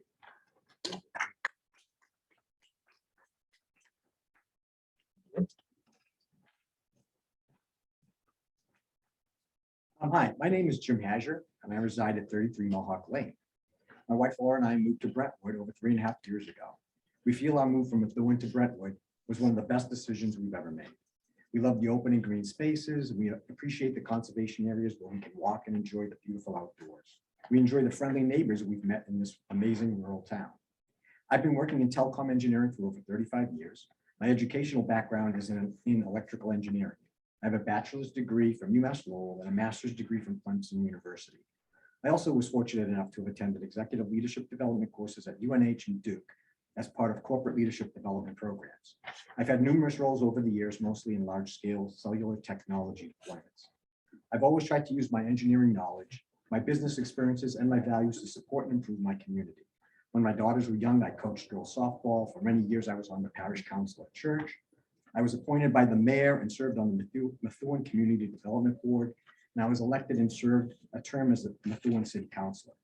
Since moving to Brentwood, I've attended some of our town events, have supported Laura's involvement with the Friends of the Library.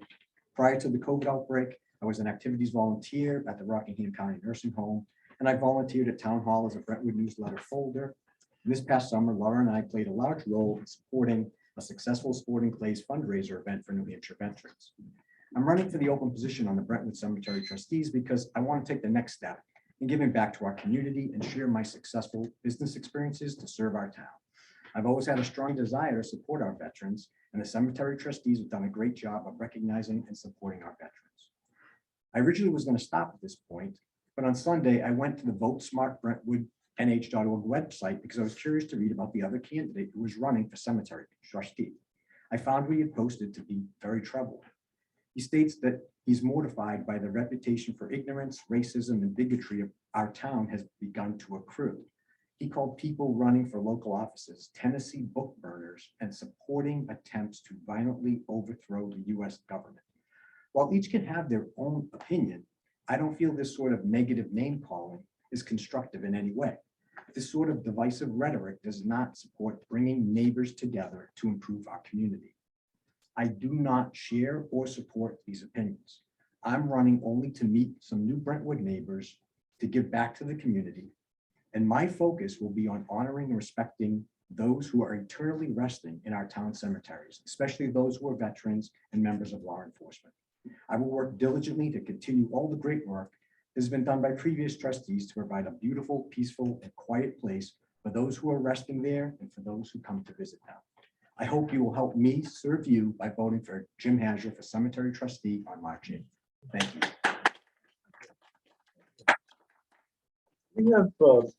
We have 7 people more to speak. If each person spoke for 3 minutes, I figure that's pretty close to 20 minutes. I was aiming for about 7:30, so we're not doing bad. We may be about 20 of 8, but that'll be fine. That'll be fine. Becky? Yep. Let's see now. Becky, you are going to be one of the 4 people interested in the library. Yes, I am. Library trustee. Good evening, everyone. It's wonderful to see everyone here and to see so many good candidates running for office in Brentwood. The enthusiasm is spectacular. And thank you to the staff and to Dick for organizing this. I'm running for the 1-year term as the library trustee. I would like to contribute my energy, my experience, and my enthusiasm to this role. Many of you out there online or in the room have seen me before and know me, but I'd like to tell you a little bit about my qualifications for this role. Unfortunately, my husband took away some of the story I was going to tell about our kids and raising our children in Brentwood and how we loved moving to Brentwood because of its rural nature. But one thing he didn't mention is that we discovered when we first moved here, our house was the town library from 1895 to 1946. It was traditional that the collection followed the librarian. We even found some remnants of the collection in our attic. We love this town. Our children still live in various states, but they think Brentwood is home. They will always think of that. Before retiring in 2015, boy, I'm going to date myself, I worked with people from all over the world. I benefited from immersion in different cultures, languages, customs, environments, religious ceremonies, and found that to be very enlarging. A BA in history and the Russian language certainly expanded my knowledge of the humanities and served me very well in my work. Most recently, I completed 3 years as president of the Brentwood Historical Society and remain a board member. As editor-in-chief of Brentwood's 275th anniversary book, I had the privilege of working with a fantastic group of volunteers. It numbered close to 100. The book won an award statewide for its involvement in volunteer energy and enthusiasm to document the history of a town. I currently serve as chairman of Brentwood's Regional Association Citizens Committee, reviewing and deciding where our charitable contributions will be allocated. In December of 2021, I retired after 6 years on the board of the Board of Governors of the American Independence Museum. All these experiences gave me a deep appreciation of the value of volunteer service, the critical importance of working together towards a set of common goals, listening to consumers, and valuing all perspectives and opinions. It is a team effort. To function effectively, a board and organization must serve all the people they represent, not just one perspective. It must value and respect contributions from all. Civic engagement in any area strengthens a community, especially through difficult times. To prosper, a community must build on its strengths, and the library is one of those strengths. Technology has changed the way libraries serve our communities, and the Bartlett Library has met that challenge by adding a variety of online resources and incorporating technology in its day-to-day operations. Access to a well-rounded, balanced collection without bias is key to an educated and resilient citizenry. As technology continues to expand in all areas of our lives, there will be challenges ahead.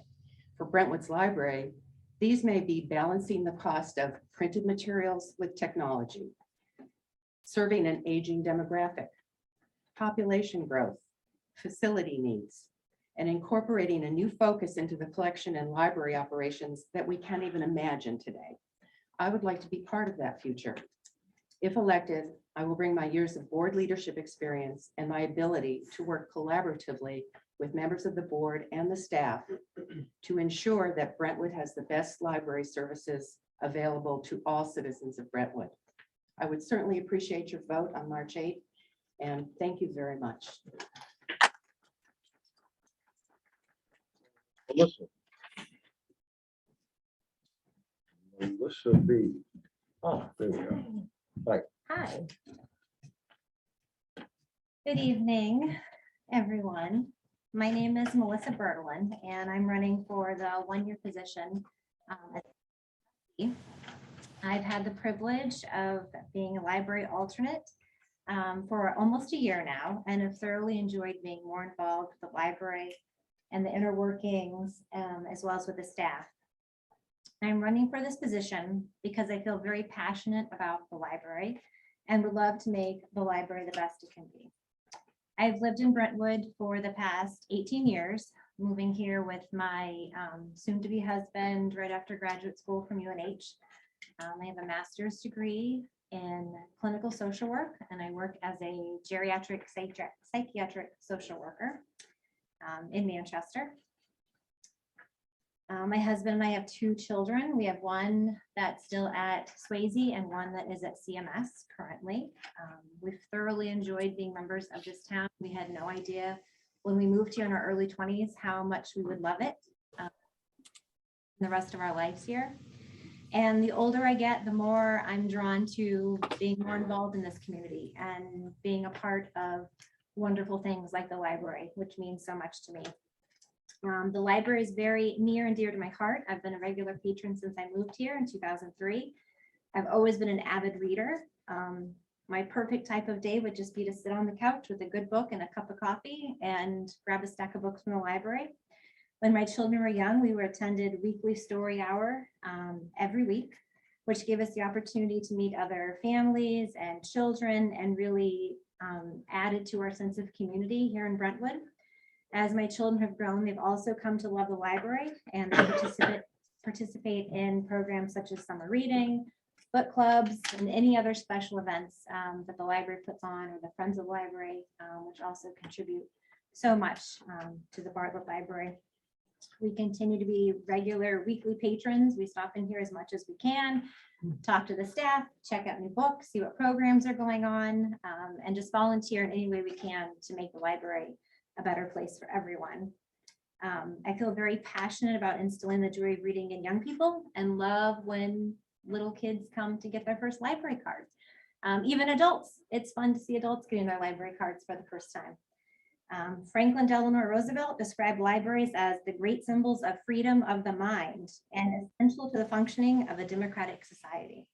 I believe libraries serve this purpose today more than ever, as access to factual information is so vital.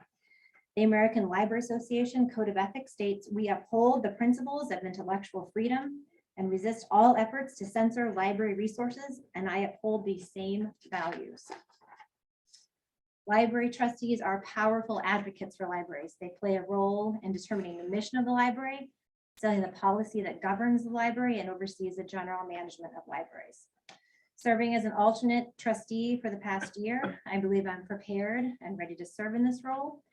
I have seen how hard the library staff and board members have worked to ensure the best possible experience for all patrons for the past year. This pandemic has brought on new sets of challenges for the library, as it has in all of our lives. Our library director and staff have worked strenuously to invent new ways to get books and other materials into the hands of patrons and provide access to resources through in-person library appointments, curbside pickups, online events, by enhancing their website and their social media platforms, all while keeping public safety at the forefront. They continually strive to meet the demands of ever-changing technologies by offering library apps such as Libby and Hoopla and library extension resources. Our library board and director continually strive to work within a budget and remain fiscally responsible. Very, very important. And they all are on the same page with that. Many libraries throughout our state saw multitudes of staff leaving during the pandemic, but our library staff has remained strong, consistent, and dedicated. A testament to the value, strength, and collaboration of our library staff and current board members. Everyone involved in this library exudes the same enthusiasm and passion for our library. And the library is a great resource to everyone in the community, regardless of age, income, or race. I believe this library is a treasure, a place where everyone in our community is welcome, a place to make friends, a place to gather. Libraries enrich all of our lives. As an elected trustee, I will work to ensure our library remains an inviting, warm, and stimulating place within our community. I'll work to be an advocate for the library and establish a vision for the future. I believe the success of our library is imperative to the success of our community. And I would be honored to receive your vote as library trustee on March 8th. Thank you. Melody. Hi there. Hi, how are you? Good. Good evening, everyone. Like everyone has echoed, I really want to thank Janice and the staff and Mr. Chamberlain for organizing this event. It is not easy getting cats to march in a parade, and I think they have done it all admirably. My name is Melody Santos. I'm asking for your vote for the Library Board of Trustees. I've been a Brentwood resident and an active library user for 8 years. I got my library card within days of moving into my house. I've been fortunate enough to serve this last year after being an alternate. I'd be happy to continue with this great group of residents I've been working with. I believe our library staff does an outstanding job of serving this community. Both current staff and trustees are committed to bringing our town amazing service. Serving the last year, I've been impressed with how the library staff and trustees have found a balance of ensuring staff and patron safety while remaining accessible to this great and wonderful community. Having volunteered in years prior to assist with bookkeeping, I'm familiar with the budgeting process and will be able to seamlessly transition to the role of treasurer. I also bring my personal experience working in the public library world. This enables me to view policies and procedures from both a patron and staff perspective. My work within the public library world is also an asset when it comes to the upcoming amphitheater project. I know firsthand how an improved library space can revitalize a community. Trustees and staff must be able to work together regarding planning and execution of a project of this size. My relationships with the existing staff, the community, and the current board make me an ideal candidate for this position. A public library is an invaluable resource to any community. It would be my pleasure to continue to serve my town for the next 3 years, and I'd appreciate your support. We all have a choice on March 8th. A choice for me brings continued passionate and balanced support of our library. Thank you. I'm Melody Santos.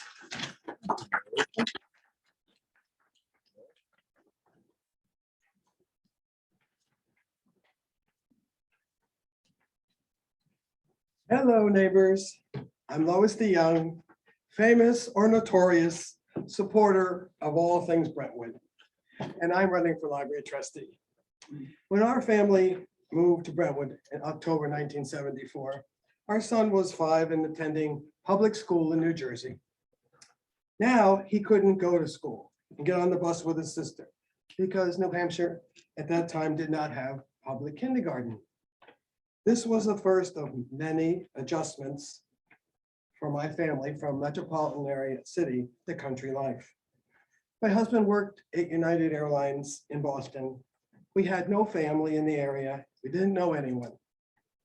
I found this little one-room schoolhouse library just up the road from my home.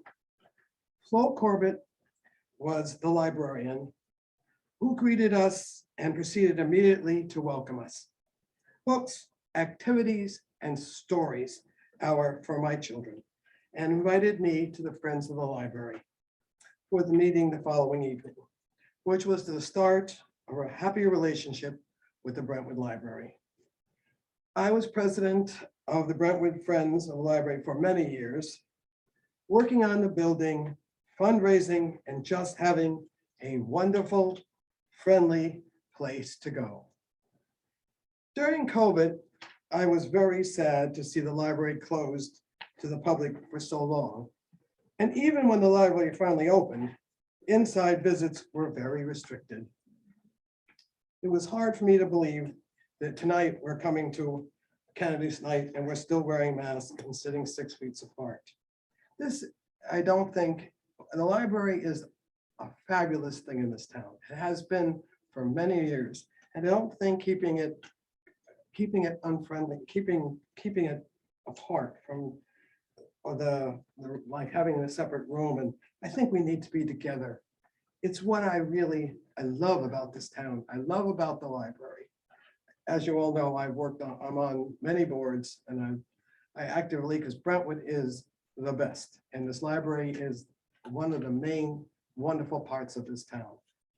And if elected, it is my real goal to open and bring back some of the friendly library, the place for all Brentwood residents that I experienced that day just so long ago. It is where we are. We love our town and we want the best for it. And for that, I ask for your vote for me, Lois DeYoung, for library trustee on March 8th. Thank you, Lois. Melissa Litchfield, I think, She's here. she is here. I saw her go back into the. She has removed. Hi, Melissa. Yes, I'm coming out of timeout right now. Feels like it doesn't have you here.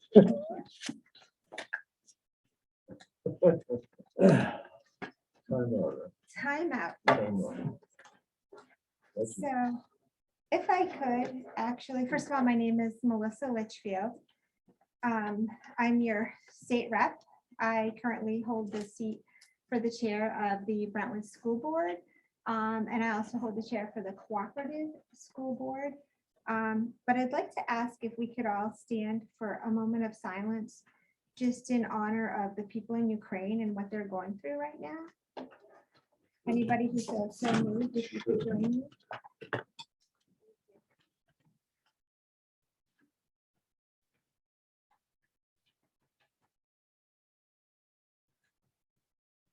Thank you. I appreciate that.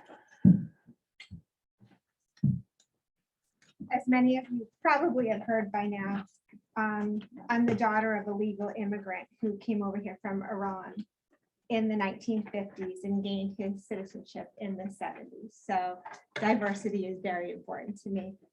I noticed many people tonight were very prepared. You have speeches. I didn't write down a speech because I didn't want to be looking down at the paper. And I really didn't want to go through the embarrassment of if I lost my spot saying, can you hold on a minute and let me find it again? But what I did want to say to you is that I would very, very much like to continue as a cooperative school board rep in Brentwood. I do feel as though I've earned it at this point. I think many of you know that I have done my very best to be the voice of the parents. When I go into a meeting, I definitely do my research ahead of time. But that being said, I do not walk into any meeting with a decision already in my head. I am there to listen to what the administrators have to say. There are consultants. I am there to listen to what the staff has to say, to what the other board members have to say, and most importantly, what the parents have to say during public comment. After hearing all of that and the previous investigations that I've done prior to the meeting, that is when I will go ahead and I will make a decision. I'd like to share with you, as many of you know, that we did open up Swayze September of 2020. We offered choice in person and remote. Many people were upset with me actually for doing that. And in hindsight, I think it was a pretty darn good decision, to be honest with you, especially when we see the mental health of what's happened to all of the children.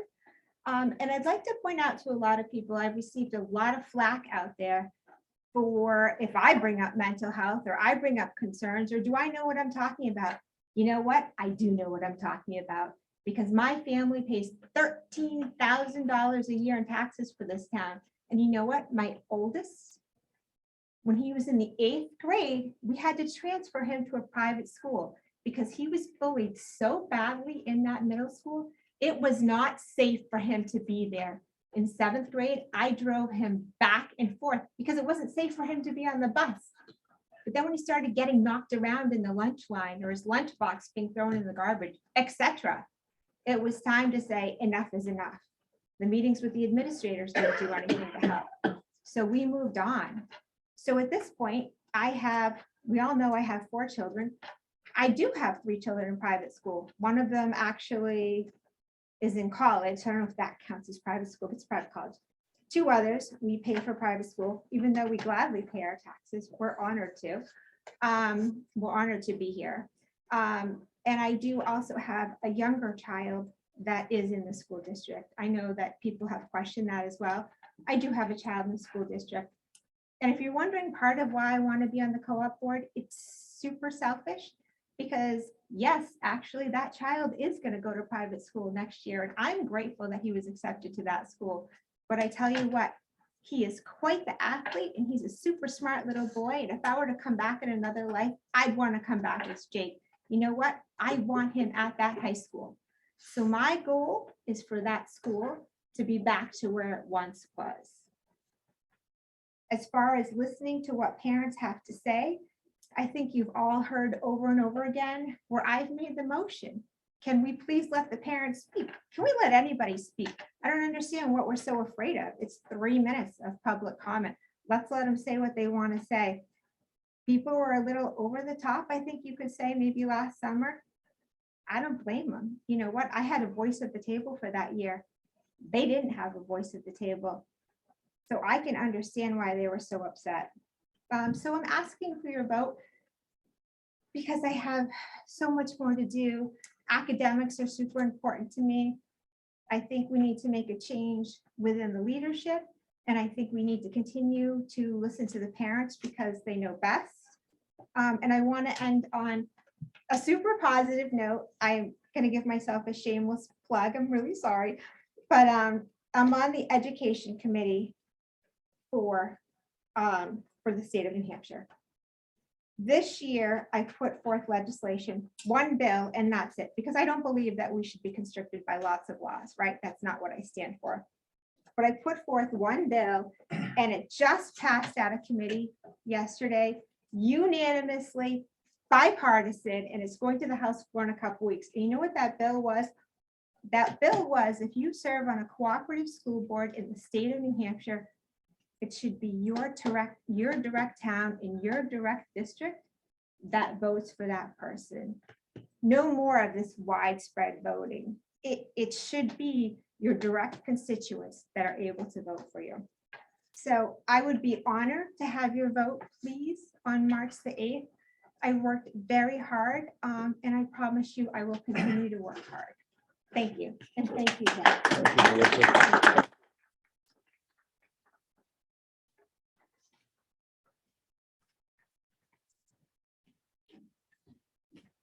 Not gonna announce me, Dick? Hi there again. Hi. Good evening, everyone. I want to extend my thanks to the moderator, Mr. Chamberlain, to the library trustees, and to the library staff, as well as to all of our neighbors who have given up their Thursday night to be here and listen to what we have to say and consider our requests for their votes. My name is Melissa Hanlon, and I'm running for the Cooperative School District. I've lived in town since 2012 with my husband, Dan, who's a 5th grade teacher in Exeter, and our 2 daughters, Amelia, a freshman at Exeter High School, and Nora, a 7th grader at the Cooperative Middle School. In my day job, and I'm an attorney, I represent physicians and hospitals in connection with litigation. So why am I here and what do I stand for? First and foremost, I stand for a return of nonpartisan civil service on the school board. I think it's really important that these positions are not divided by party in our community. I have watched the school board meetings extremely closely for the past 2 years, and there have been times where I've agreed with the school board's decisions, and there have been times where I've vocally disagreed with them.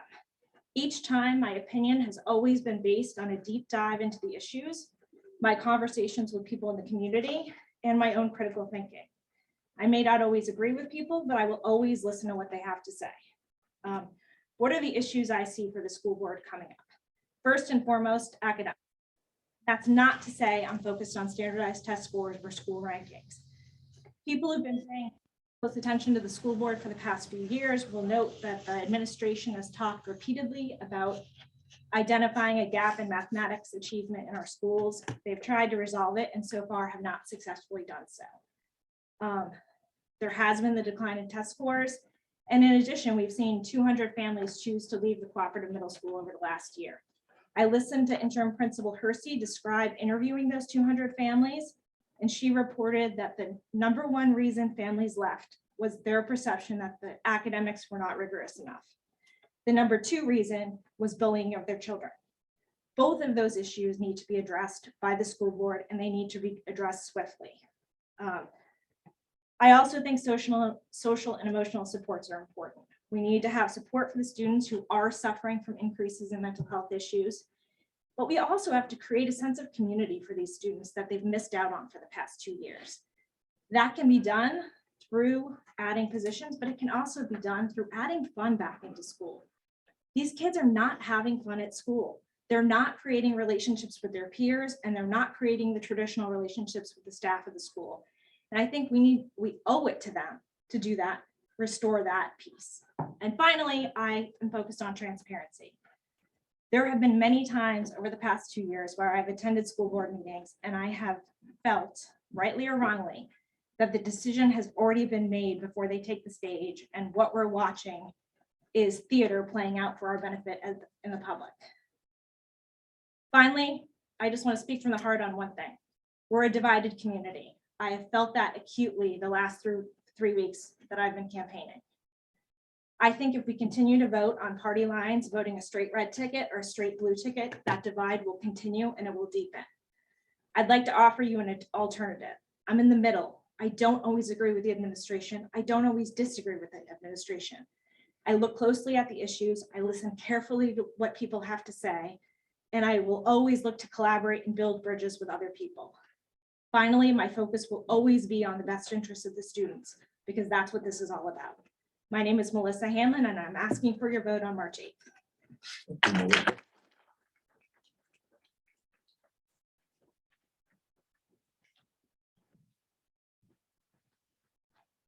How'd you get to be the last person, Scott? Well, I guess I'm the closer.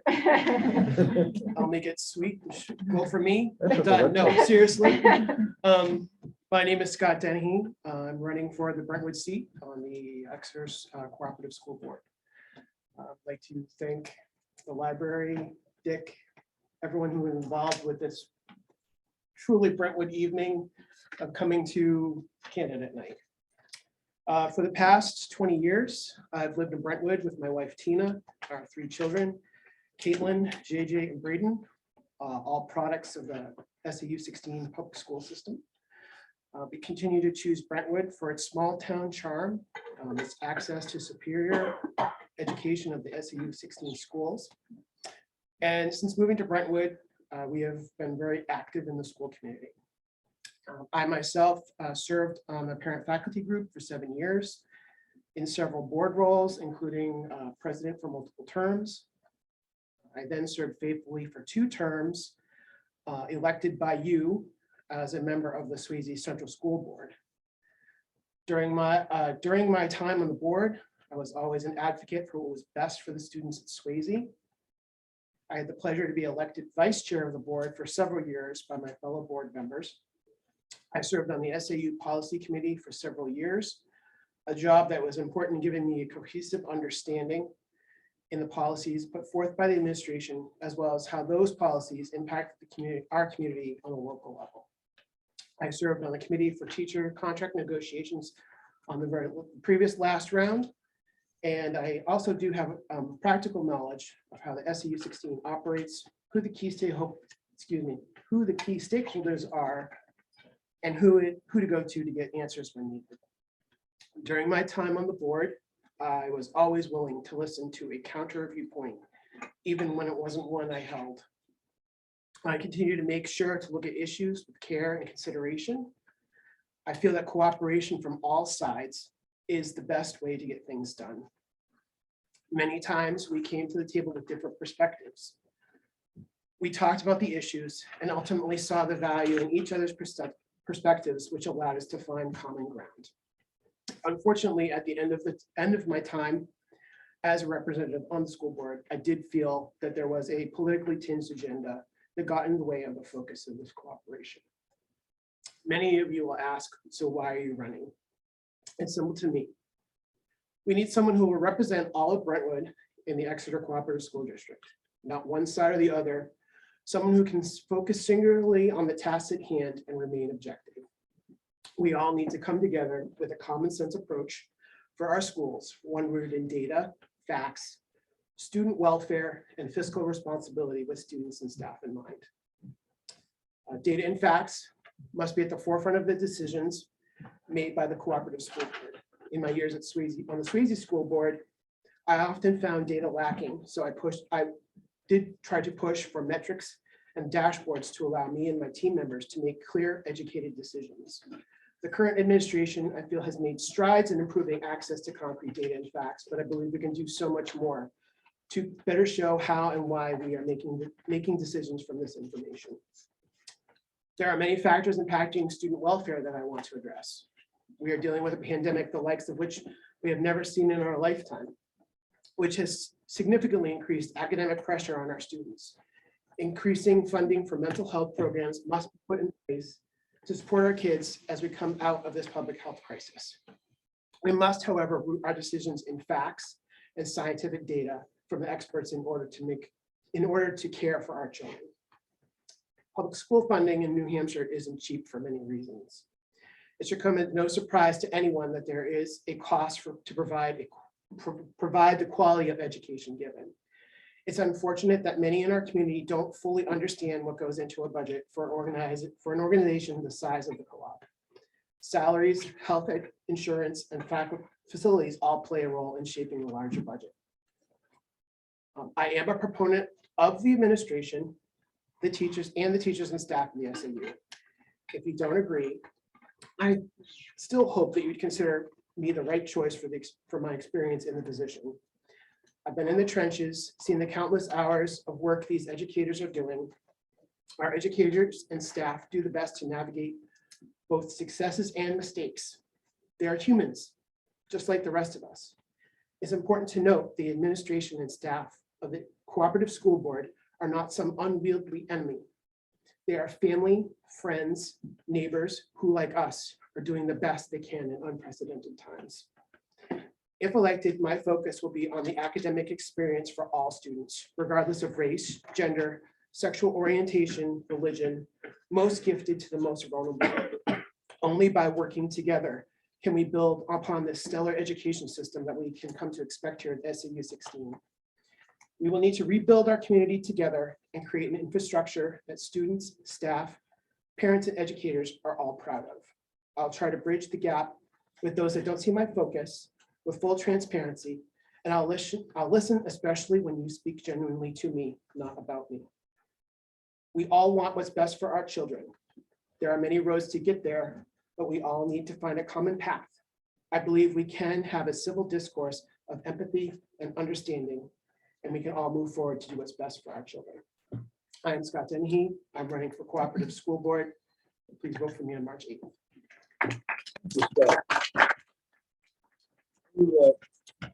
And that's everybody. And we're now going to shift gears. Let me ask a question. How many people, Janice, do we have on Zoom? We have 50 on Zoom and we have, I believe, 3 downstairs. Okay, And what I didn't explain earlier is that what we'll ask you to do, those of you on Zoom, if you would like to ask a question, you're going to go down to the bottom bar where it says reactions, click on that and raise your hand. It's an actual button to hit raise hand. Those requests will come in order and we will be able to ask you to speak at that time. Please do not unmute yourself until it is time to speak. And when you're completed, please mute yourself once again. Kate, question? I'm just wondering, since there's only 3 people downstairs, and the worry was there'd be too many people in here, if we can invite them to come up here with us.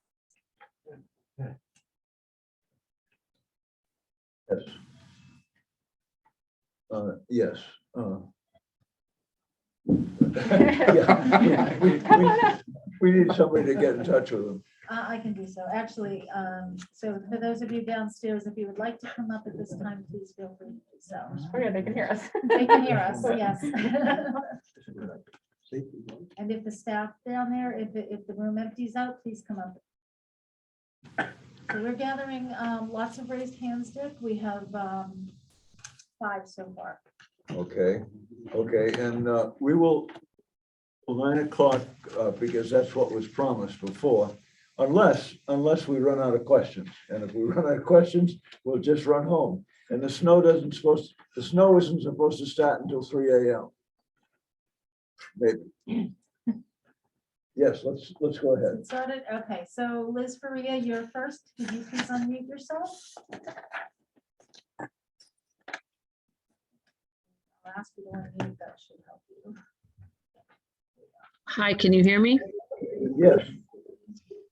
So my question is for Russ Kelly, who is running against my husband. I thought your spiel tonight was very eloquent. My questions are twofold. One is, why do you never show up at any select board meetings? You know, select board is a pretty important job, and I'm curious why you've never come there, or at least I've never seen you and my husband's never seen you. The mask could have been the reason why we didn't realize that you were there. But I was wondering if your PR firm was hired by Superintendent David Ryan to write your opinion piece in Seacoast Online at Thanksgiving, saying that he was transparent and got kids back into the classroom. The quote in your Seacoast Online article was, "Gratitude to the teachers, staff, and admin of the SAU 16 district for all they've done to bring our children back into the classroom." David Ryan did not bring children back in the classroom. Melissa Litchfield of Brentwood brought children back in the classroom, and so what's the question, Liz? My question is, were you hired by Superintendent David Ryan to come up with that opinion piece, or did you come up with that on your own? I was not. I was not hired. Just feel like it was myopic to put that in there. If you think the superintendent has done a good job in steering this SAU over the past year, I will have trouble voting for you for select board when you're that. I hope you wouldn't vote for him. I'll just say that your husband's happy to hear that. Yes, he is. I'll just say while I'm standing here too, if I may, Dick, Yes, just to go ahead. respond to Go ahead. what Bill mentioned in his remarks. Being a veteran to me is very much who I am. That's the reason why it's important to me. Everything that I learned while I was in the Army has carried me through my entire life. One of the big things I think I'll bring to the select board is a mission focus, the ability to work well with others, the ability to lead when I need to. And as far as, being at the select board meetings in person, there's a lot of reasons why I haven't been there. The big reason is accessibility. You can watch these meetings, of course, online, which has been great. I've seen all the meetings. I've heard comments from you, both as a You're select welcome. board member and as a front seat, front row guy. Of course, there's no litmus test. No, Bill Faria or Liz Faria don't get to judge who can run based on whether they've seen them before. We know No, I that. didn't say you couldn't run. I just. understand. I'm addressing. Yeah, I'm addressing something. Folks, I think that's enough back and forth at this Yeah. point. I think the Okay, points have been expressed, and we need to go on to someone else. There we go. Thanks, Dick. Thank you. Okay, Sue Mitchell, you're next. Sue Mitchell, did you say I was next? Yes. Okay, I have a question for the people running for the library. I'm very concerned about the national wave of banning books. And I wondered what your question, your answer might be to serving on the board of trustees of the library. Would you be in favor of banning certain books? This is for all the candidates. And each of them might speak to it. Sure, happy to. I am not in favor of banning books. I think access to information without bias is critical. I agree with policies by the American Library Association that all information should be available to the public. Book banning has been in place since they printed the Bird Bible. It goes through waves up and down as society and culture changes and people come up with issues. I do not agree with banning books. Thank you. Real short response. No. That's it. That's it. That's Okay, it. We're not banning anything. Lois? Lois, when you get back to your, once you're done talking, please. The answer is absolutely not. This is our freedom, our first most important, freedom of the press, the freedom of anything that I would never, ever ban a book. It is not the American way. Melissa?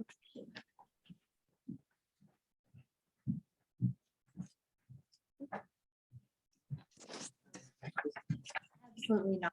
As I said in my speech earlier, that I uphold the American Library Association's Code of Ethics, which states that we will not ban books, we have principles of intellectual freedom, and resist all censorship and library resources. So I absolutely uphold these values. We will not, I would not vote to censor any books. Everybody should have access to information. Thank you. So now you can vote for any one of the four of them. Thank you. Next is Bill Dunham, please. Hi, can everybody hear me? Yes. Okay, I had a question for both Scott Dennehy and Melissa Hanlon. Can the two of you hear me? Yes. Okay. Good presentation by both of you. I had the following hypothetical. The first part is not hypothetical, it's true. We had two African-American teenagers, Estella and Noah, living with us. We found them to be just downright fun and challenging, especially when we had friendly, factual arguments at the dinner table. So the following hypothetical situation occurred to me. Let's suppose that Noah is enrolled at the Exeter Area High School. And during his off time at the high school, he makes frequent trips to the Mary E. Bartlett Library, where he reads up on the history, Black history, from some of the great philosophers and historians.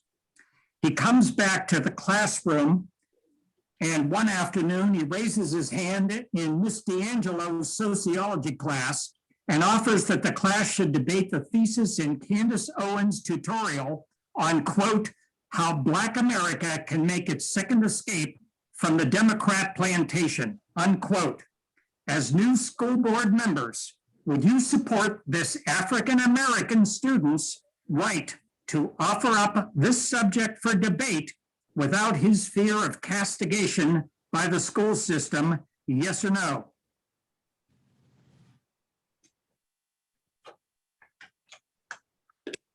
A response? I'm just processing it. It was a lot of information. And I'm not familiar with the text he's talking about either. With that caveat that I'm not familiar with the text that you're talking about. Yes, I think it's healthy to have debates on different things in classrooms, particularly if it's a student coming forward with it. Absolutely.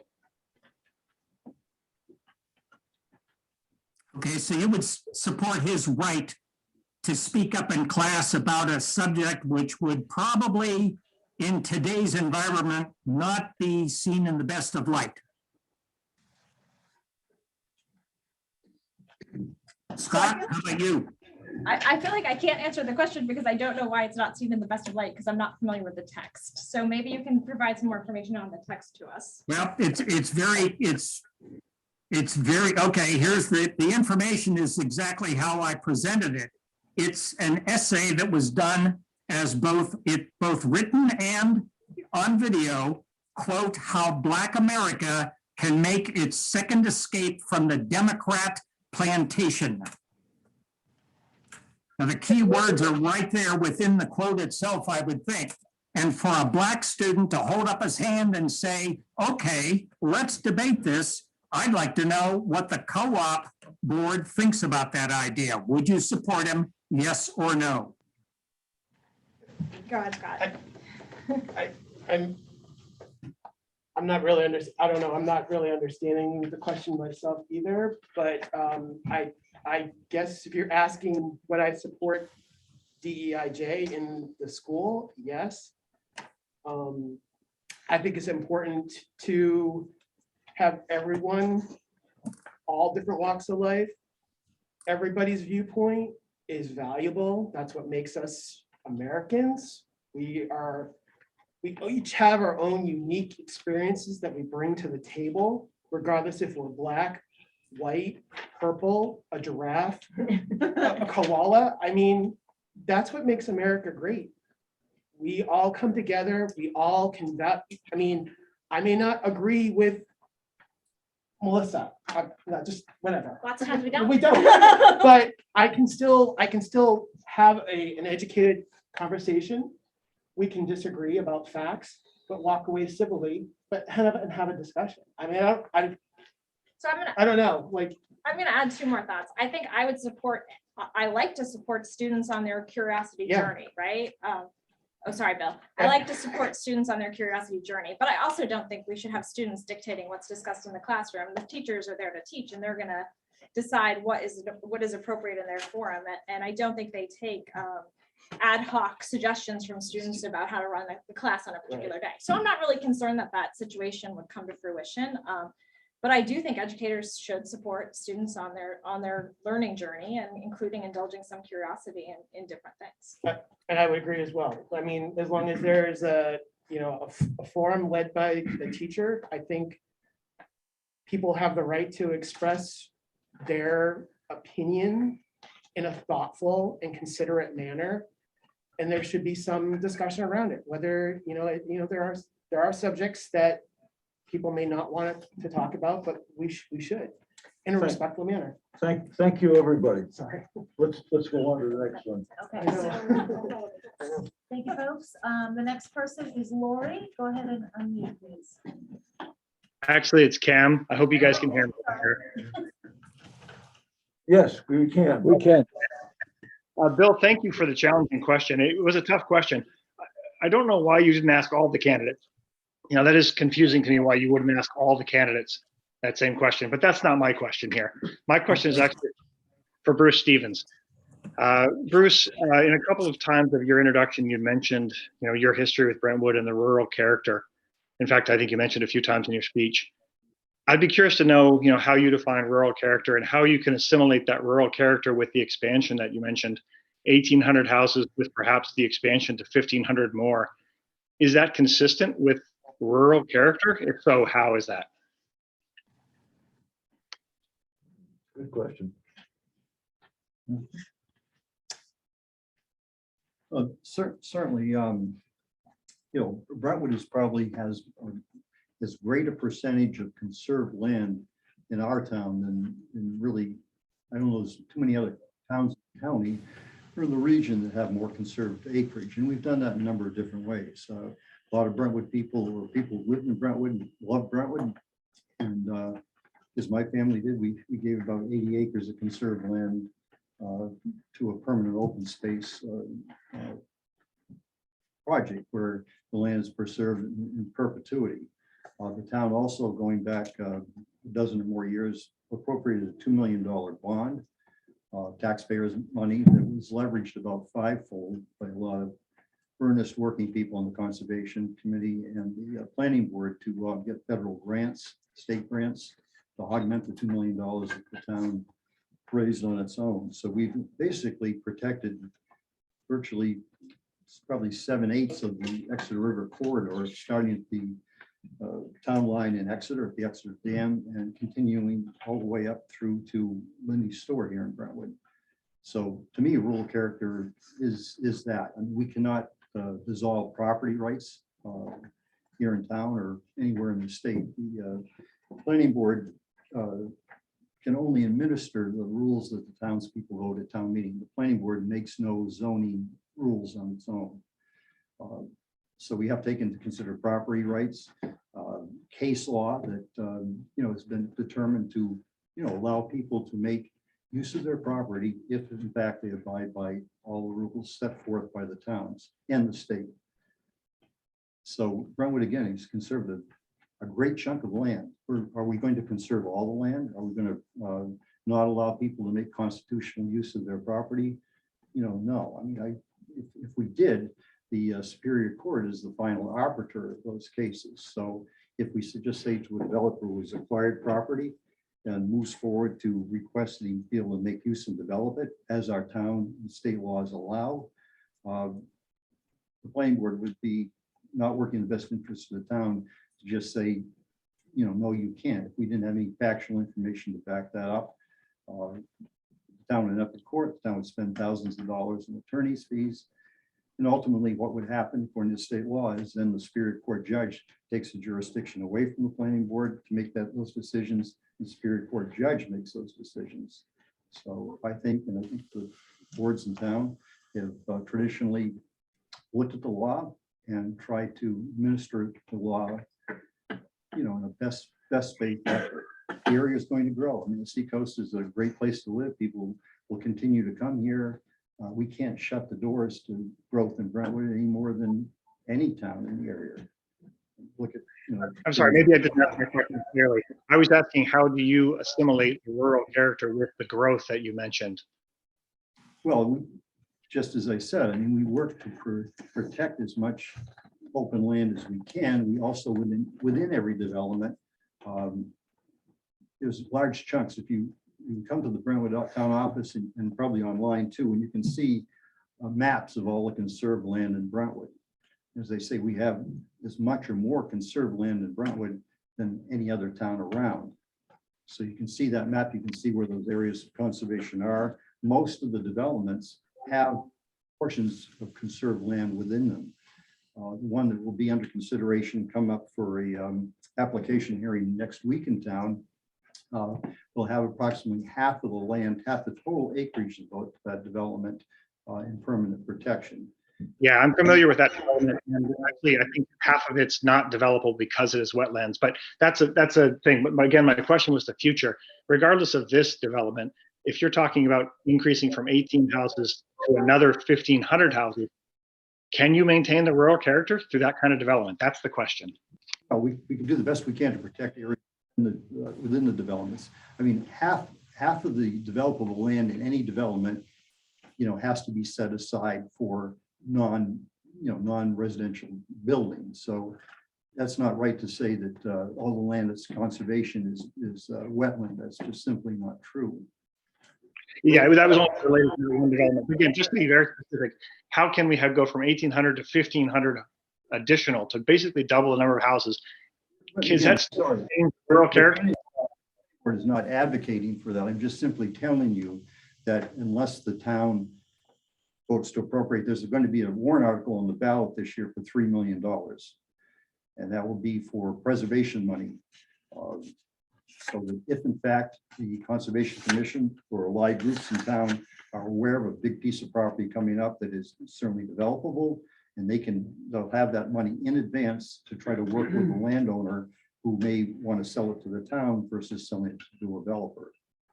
But yeah, I'm sorry. I guess I'm not making myself clear. I just don't know how the rural character can be preserved if we double the number of houses in Brentwood. That's all I'm asking. Is that possible?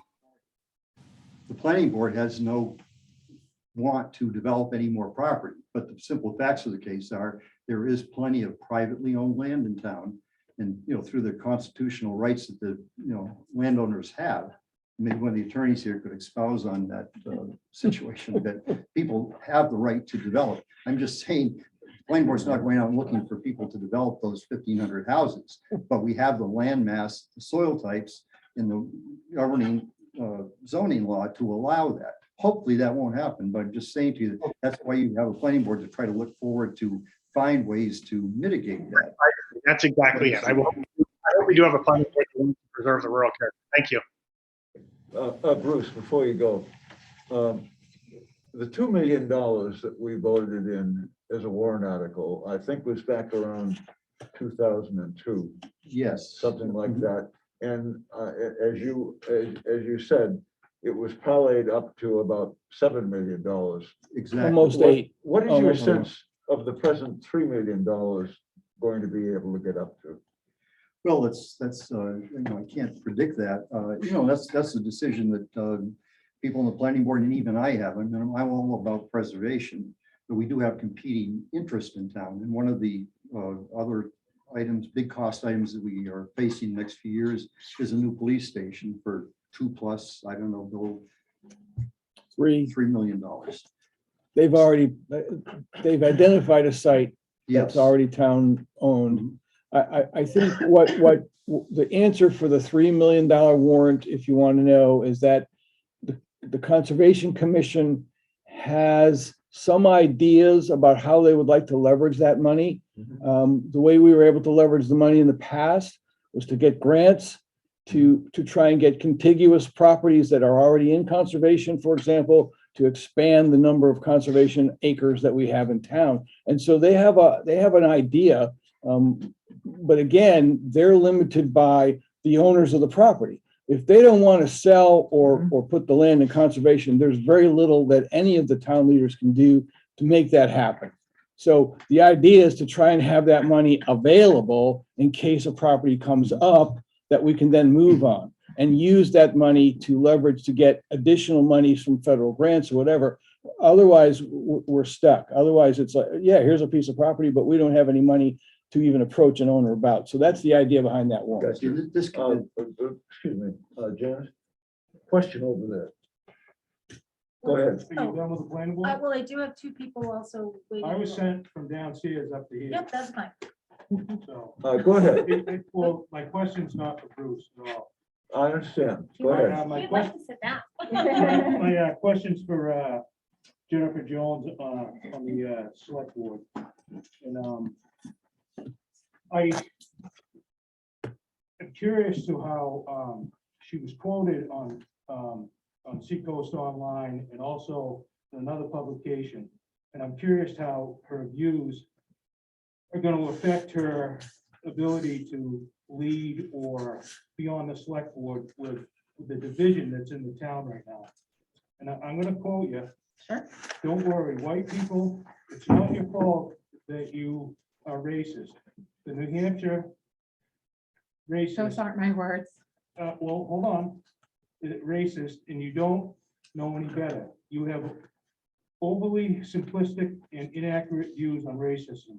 You can't help it. After all, you're white. This is quoted, it was on Seacoast Online. Sir, I think that what that is that's an editorial rebuttal from the editorial board of that paper that was responding to my article. I have your article from Seacoast Online. Those are not my words. There, shortly after my piece was published, there was an editorial rebuttal, and that sounds like the phrasing from that article that was sort of using their own twist on what I had said. Those are not the words that I wrote. I'm This familiar says with what I here, wrote. so wrote Brentwood resident Jennifer Jones in another view in a piece last Friday. That was in May of 2021. So I wrote an article and then there was a rebuttal. Those words you were just reading are from the rebuttal. I have your article that you wrote for the Seacoast. You're just saying you never wrote anything to Seacoast Online? The words that you just read to me, I believe are from the rebuttal. So one of those phrases sounded like something from my original article, but I did not say some of those things. I don't believe that was there was a rebuttal that was a little unkind, I thought, and sort of twisted my words. I stand by what I said in my original piece, that I think systemic racism is real in this country. I don't think that would apply to my work on the select board. I don't think that, I believe that, I will continue to believe that and speak out to that issue as it comes up in my life. I don't think it is really pertinent to deciding select board issues for running the town, which is mostly about Brentwood focused issues and using our tax dollars to have the best town that we can. I'm allowed to have my opinions on a lot of things, and I do have opinions as well on the existence of systemic racism. Okay, so I'll ask you this question. now. Sure. This is quote from you from Seacoast Online. I would like to argue that white privilege is not a weapon. It is a shield, and I acknowledge that it can be really hard for white people to see past their shield. So I'm not sure your politics are gonna, if you think people are hiding behind a shield. No, what I meant by that is that I believe systemic racism is real. And I believe that it can be challenging for white people to see it because they are not the target of that. And I think some people have suggested that there is something aggressive about having a concept of white privilege. And what I meant by a shield is that I think there are people in this society who benefit from white privilege, but not of their own doing. I think it's a societal thing more than an individual thing. And that's what I was meaning by those words. I stand by that 100%. I believe that to be true. I don't think that is divisive. And I don't think that that is pertinent to the running of the town of Brentwood, honestly. Well, I think it's pertinent as a resident of town for 54 years that we know what we're getting for select. Sure, I'm And happy I for think you to people know should that, know that. that I believe. I think you both made your point. Yep. Thank you. Yeah, thanks. We lost Janice. We lost Janice. Excuse me? We'll have to wait unless We somebody lost Janice. Does anybody in here have a question for anybody? Yeah. Anybody in here with a question? We have Kiki. She can take over for Janice. Is that Stephanie that really wants to go home? Janice, He's on her way over. to Okay. dinner. I just have to use the restroom. All right. She's, yes. yes, thank you. I'll make not a question, but a pitch for people when they go and vote, support the Historical Society Lake Sale. Oh, Yeah, yes. Lake sale. Yes. Yeah. Some good baked goods heartily support and endorse the Historical Society of Baked Goods. You do pretty good, Dick. Yeah, we're, Yeah. time's good time. You got me off the hook. I don't think I'll have to make dinner tonight. Okay, okay. What would it have been otherwise? Yeah, I would, yeah. I think we have a question from downstairs. Okay, yes. I believe that was Ward's question and he came upstairs. Okay. Okay, that was Ward's question. I have a question. Yes. I've had my hand up for a while, it sounds like you're wrapping up. So, Not necessarily. We promised another 35 minutes if necessary. What's your name? Who are Karen, you? I'm Karen Venat. Hi, Sharon. Karen. Karen Venat. Yes, Karen, of course. Hello.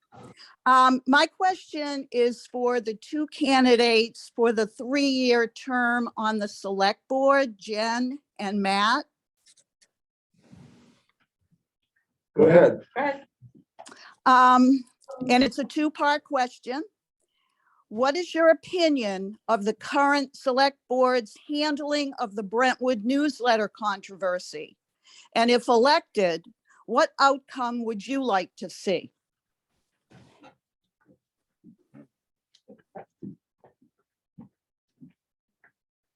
Thanks for your question. I think that the select board handled things well in terms of opening up a public forum to allow the people of Brentwood to express how they felt about the newsletter. And I think the majority of people in town were pretty clear that they value the newsletter substantially and would like a town newsletter to continue, but also wanted to see some changes made to the way the newsletter is operated, potentially with a contract or some different relationship and accountability to the town. My understanding is the select board has been working to go that direction with the newsletter, and I support that direction because it really follows the wishes of the majority of the town. Well, all right, question. I was at, several of these meetings, and I'm just wondering how you could determine it was the majority of the town. Yeah, thank you. I was at I believe it was the last May, that there was a follow-up select board meeting a week or two after the town forum. And the chair of the select board, Ken Christensen, presented some data on the people who had spoke at the forum, other people who had sent emails and written letters, and had quoted some numbers, and the majority of respondents in the town had been in the camp of please keep the newsletter, but make some substantive changes to how it is run. So those are Ken Christensen's words and his data. Okay, thank you. I think the one factor that we really don't have an answer to is, did we really hear the sentiment of the majority of the town? We heard the sentiment of the majority of the people who responded and were at the meeting or wrote letters. I don't know that the select board has been as transparent as perhaps it could have been in its handling of all that happened with the newsletter. Your question was specific about the select board. I've got my own views about everything that happened, which quite simply I thought was way overblown. It got so tremendously negative, it was totally unproductive. But with respect to the select board, my question was, I do believe a draft contract was sent to the newsletter. I don't know that that came to a select board vote, or I would be interested in knowing how the content of that contract, whatever it is, was determined by the board. I just don't know those answers. I perhaps am not entitled to know those answers because I'm not on the board. So I think more transparency might have been helpful. Do you think, Certainly less volatility would have been helpful. would have been helpful, but that's not pointed solely at the select board. Do you Well, think where- this, do you think that the select board should oversee the newsletter, or that the newsletter remain an independent publication the way it's been since the 70s? Letter's a private entity. And it oversees- Correct. Correct. But so then are you saying you don't believe that the select board should have authority over the newsletter? The board has no authority over the newsletter. It's a private entity legally. Then, What is being asked, and I was at the select board meeting where this concept of contract was discussed. What's being asked is for some agreement between the board, i.e. the town, and the newsletter about how it will operate going forward. Frankly, I think that could have been done with about a 3 or 4 sentence memorandum of understanding. Personally, I don't believe you need a formal contract. Especially with the history of the newsletter and the institution that it's been in our town. So, no, the select board should not have authority over it because it can't. It has no legal ability. Does that answer your thank question? you. Yes, thank you very much, Matt.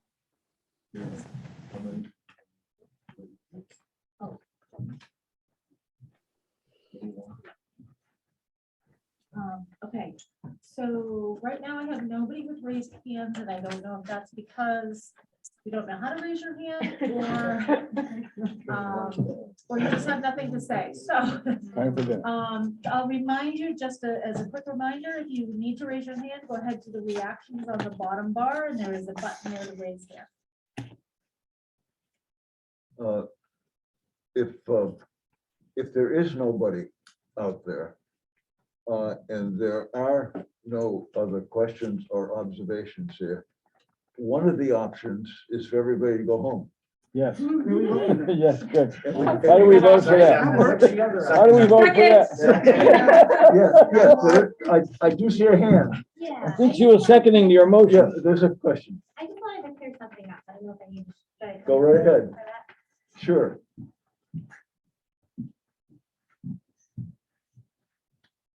Hi again.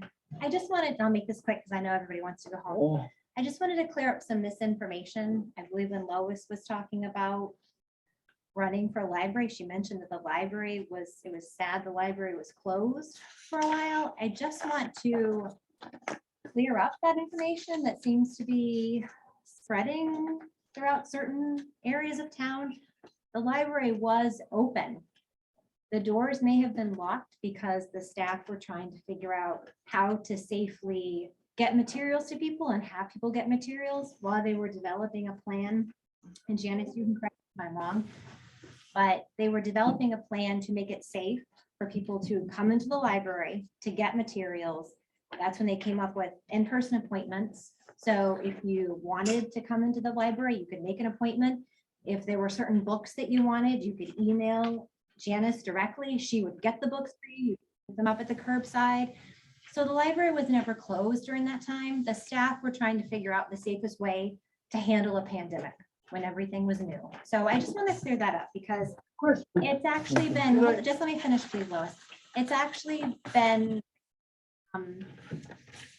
sad and hurtful to the staff that have worked so hard during this pandemic to figure out new ways to operate and get resources to people, but do it in a safe way. I can't tell how much time and energy they took actually wiping books down for months to keep everybody safe. So, you know, these are employees that work really, really hard. And I just want to clear that Can up. I ask because- you, please, when did you open up to let, how long were you closed where they couldn't come in, actually just come in and open the library? When did you actually open up and allow regular open hours? How That's long were you closed? That's a good question for Janice because I don't know. I How long know- were you closed? Okay, if I answer this? Yeah, sure. Okay. So I don't have the exact dates, Lois. I'm not really good with dates. I can tell you we were closed completely for about a week, which is For a pretty much year. standard. A week. You were A not week. denied services No. from this library for a year. I'm sorry, Lois. No, I I'm thought not that- trying to be I rude. couldn't understand what she said. Yeah, sorry. I'm not understanding what she said. So we were physically closed completely to any public or any public services for approximately 1 week. Right, and how long did you allow, when you allowed, how long were you allowed till people return that could come in at any time, not have an appointment, not waiting, not having to do this and do all? When did they actually open the doors, let them say regular hours? How long were you closed? Did you do that? So we did several months of appointments. We did several months of being able to hit the bell if you wanted to come in and did, individuals. As soon as the CDC made it clear that we could open up and that the library world had made it clear that this was safe, we opened up. We worked right through every denied anyone's service, and if anyone was denied service, I'd really like to know. Because as far as I'm concerned, we reached out and There was no mention of accommodated denied everybody. service. The mention was closed. This was a friendly place It where still you is a came. friendly I place. wanted to know, what I was referring to is when you open the doors again to let us come, when we want to come in any time and be a part of, sit and share, read a book. So We are. That's what I wanted to know. That's what I'm yes, asking. yes. My only goal in being the library director here is to provide service to my patrons, and I think you probably have heard that tonight. The people who use our library regularly seem to be very pleased with the service. I welcome anybody coming to me at any time when they're unhappy with something, and I find ways to fix that. There was a pandemic, and there were people dying, and I needed to protect both our patrons who were immune compromised and our staff that was immune compromised. I do wonder what you hope to do on the Board of Trustees, Lois, if you are that adamantly angry about what we did.